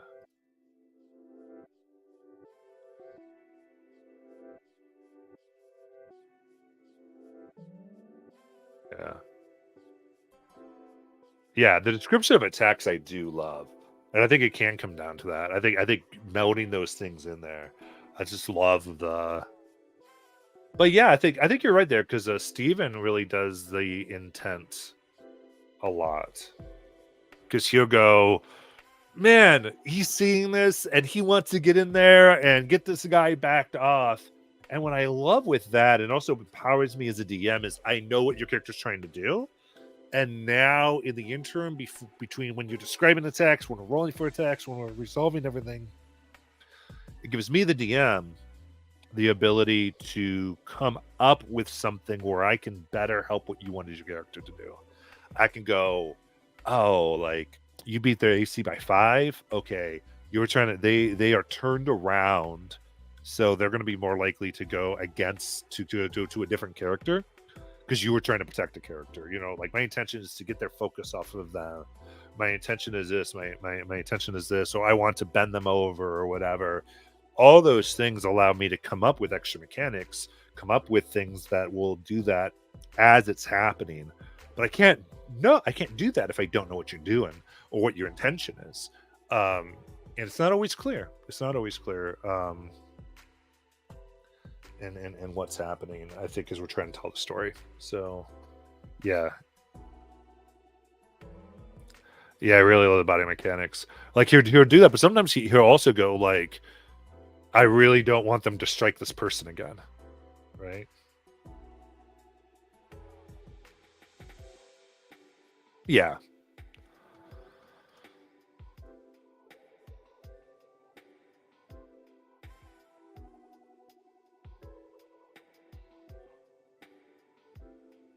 And I think as to Arm's comment, as in fiction as we can. I think I love the idea of like and being as simple, right? Kind of going, you know, I'm just going to use your character because it's in my head. Sayuri does not want Nala to take another hit. So she's going to come up, sneak attack in the stomach, and kind of push them, or wants to kind of knock them back and really be there. And that just so helps me as a GM to go, Sayuri does not want Naylin to take another hit. And then to possibly add on a roll, or to go, okay, they won't if they beat the armor class by this, or whatever, is super helpful for me to allow the combat to go the way you want to. Because ultimately, in a combat, I'm trying to let it like, what can I say? Typically in a combat, the way the field is set up, plus the way the stat block for the enemy is usually like what I would consider my piece, and I've said my piece. After that, I'm pretty much for the heroes. I'm just trying to make the characters do what they want to do. I want to facilitate their intent upon the battlefield, right? I've done the other stuff, and that's where everything is about. Now, sometimes I change it because like art department takes care of that, but generally speaking, I am like, oh, I like so whenever someone expresses their intent, I'm always like, cool. I can't always make it happen mechanically, or there might be reasons why that won't work, right? For instance, in the Sari Naylin example, who knows, or not Naylin, Nala, who knows? Nala, this person might want Nala's heart. This person might in particularly want to kill Nala and get away. I don't know, but so in certain situations, that intent might not be feasible based on things I know. But I love knowing it because it communicates and adds depth to the whole story. If it doesn't work and this enemy gets away, will they contact Nala, or are they going to contact Sayuri? Are they going to try to blackmail Sayuri because Sayuri particularly wants Nala to survive? They're going to say, I've got 10 people, I'll come in unless you give me this. I'm not going to say it to Nala. Nala might sacrifice herself, but Sayuri tried to save her life, right? And that makes this... just expressing that simple intent deepens our story. So, and that's why I get really interested. Anyway, that's just my whole thing. I'll continue asking what you want to happen if you don't know what action can accomplish. Okay, I'll try to get this in there. Building on that, Onison, asking what you want to happen if you don't know what action can accomplish it. Oh, there we go. Yeah. That is helpful. I think just keeping in mind the GM can probably give you things like here. Yeah, this is what I'd like to happen. Are there things that might do that? I think just be ready for the DM to kind of go, here are some ideas that might be able to do that. The rest are, kind of up to you. Like there might be others, I think given what you can see, 'cause some of that is so that could be what a character can see. Others of it could just be what the DM knows at the moment, because I might not quite know, depending the whole thing, or the GM might give like a more like wider example. Like let's use this example we've been working on, I guess. So if Sayuri, the player playing Sayuri asks, what are some things that I could do to get their attention off of, Nala or whatever? Then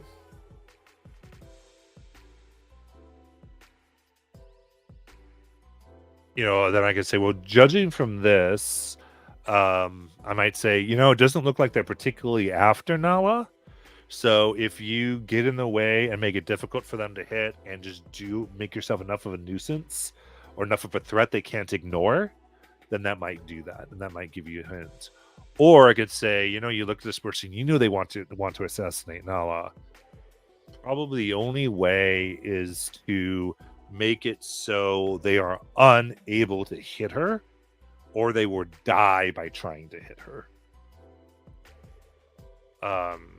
Might be ways to answer that question. Or I might kind of go like a spell that does this or a spell that protects, someone should probably put her behind a wall or whatever. But I think like those are always very good.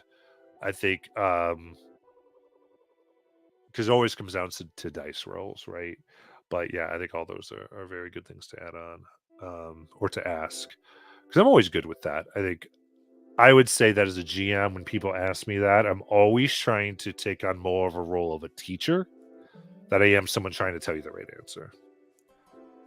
Because one is probably not a right answer, but two, I want to help you as a player learn how to think through these situations. So I kind of go, oh, here are some things here are some things that you see, or that we know we've seen. You see this. Here are some things we can go through. That being said, then, if you feel like after I say that everything's clear as mud, you could say, I would really like some concrete answers, and I will probably give them to you.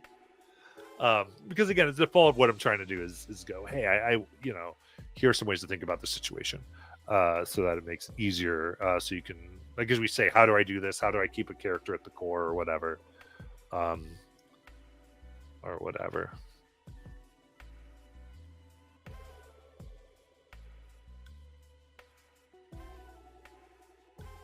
Yeah, I'd agree.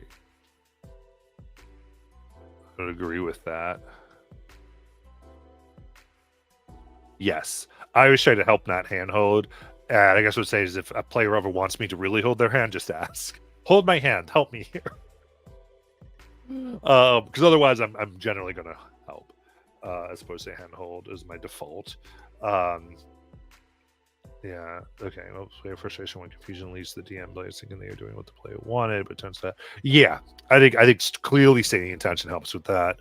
That's why I think this statement might stand in almost all situations. Let me put it in chat actually here.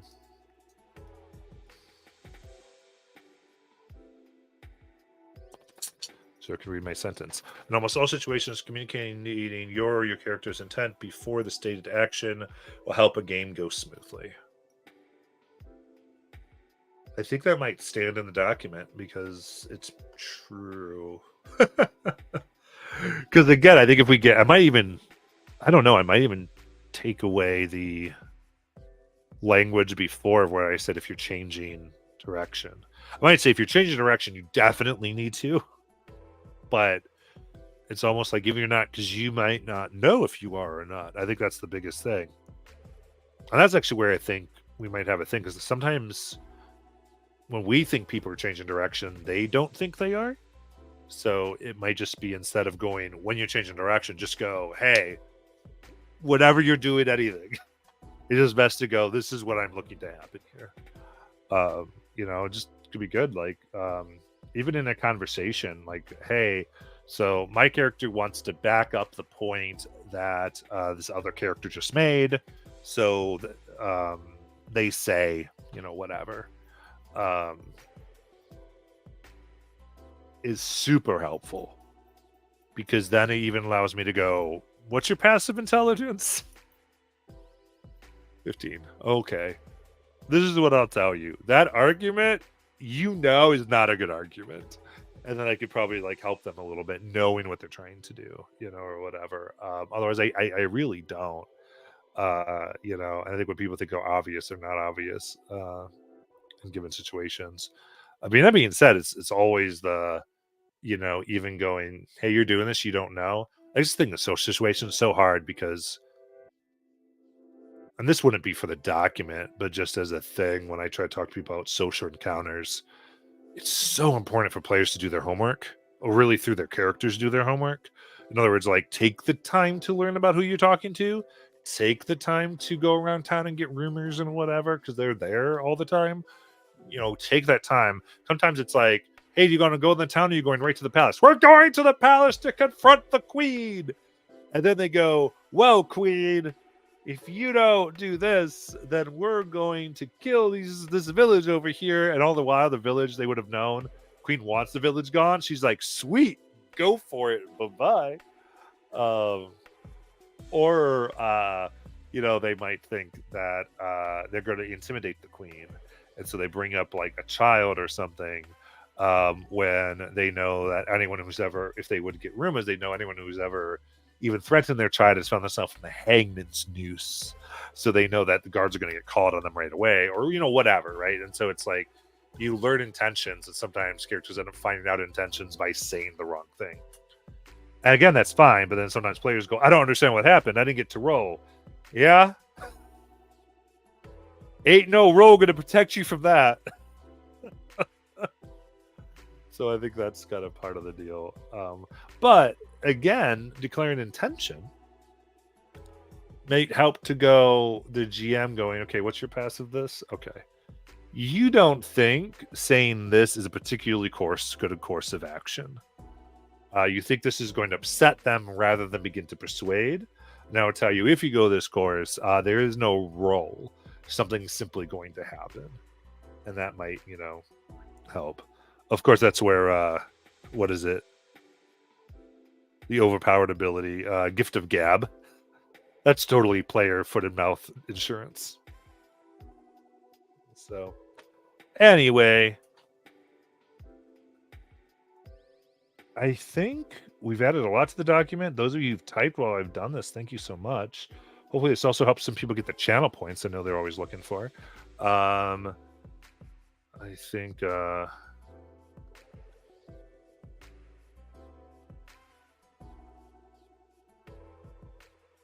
I'm asking if what you're saying makes sense sometimes helps with others misinterpreting your intentions. Yeah.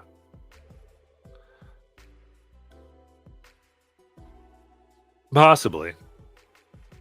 I think what's so funny when you say, does this make sense? The only problem with that question is that it might make sense just in the wrong way. So I think it's like, hey, I want this. If I do this, does that make sense to the thing? I think that's the big thing. I'll have to do something with gear, maybe. I don't know. It got out of hand. It was... Because here's the thing.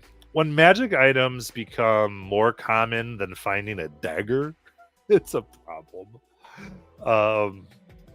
Which I gotta think of a good way to do that a little bit. But I'm good enough. Might be back to work on this in a little bit. I'm not sure. I think my basic work on it is done. I honestly think I might have everything we need to say on it. I think I might just need to expound on a few more sections, maybe get a form or two up there, but it's in a much better shape than where it was. So thank you all. We will be streaming tonight. Drakenheim. See if I can kill anyone else. Kidding. Drakenheim kills people. I don't. Yeah. And then after that, we'll do Old God's game back. Game's been doing awesome. Courtney's been knocking out of the park with Phil and Paula and others. And Josh, we will see y'all then. Have a great rest of your day. And hope everything's awesome.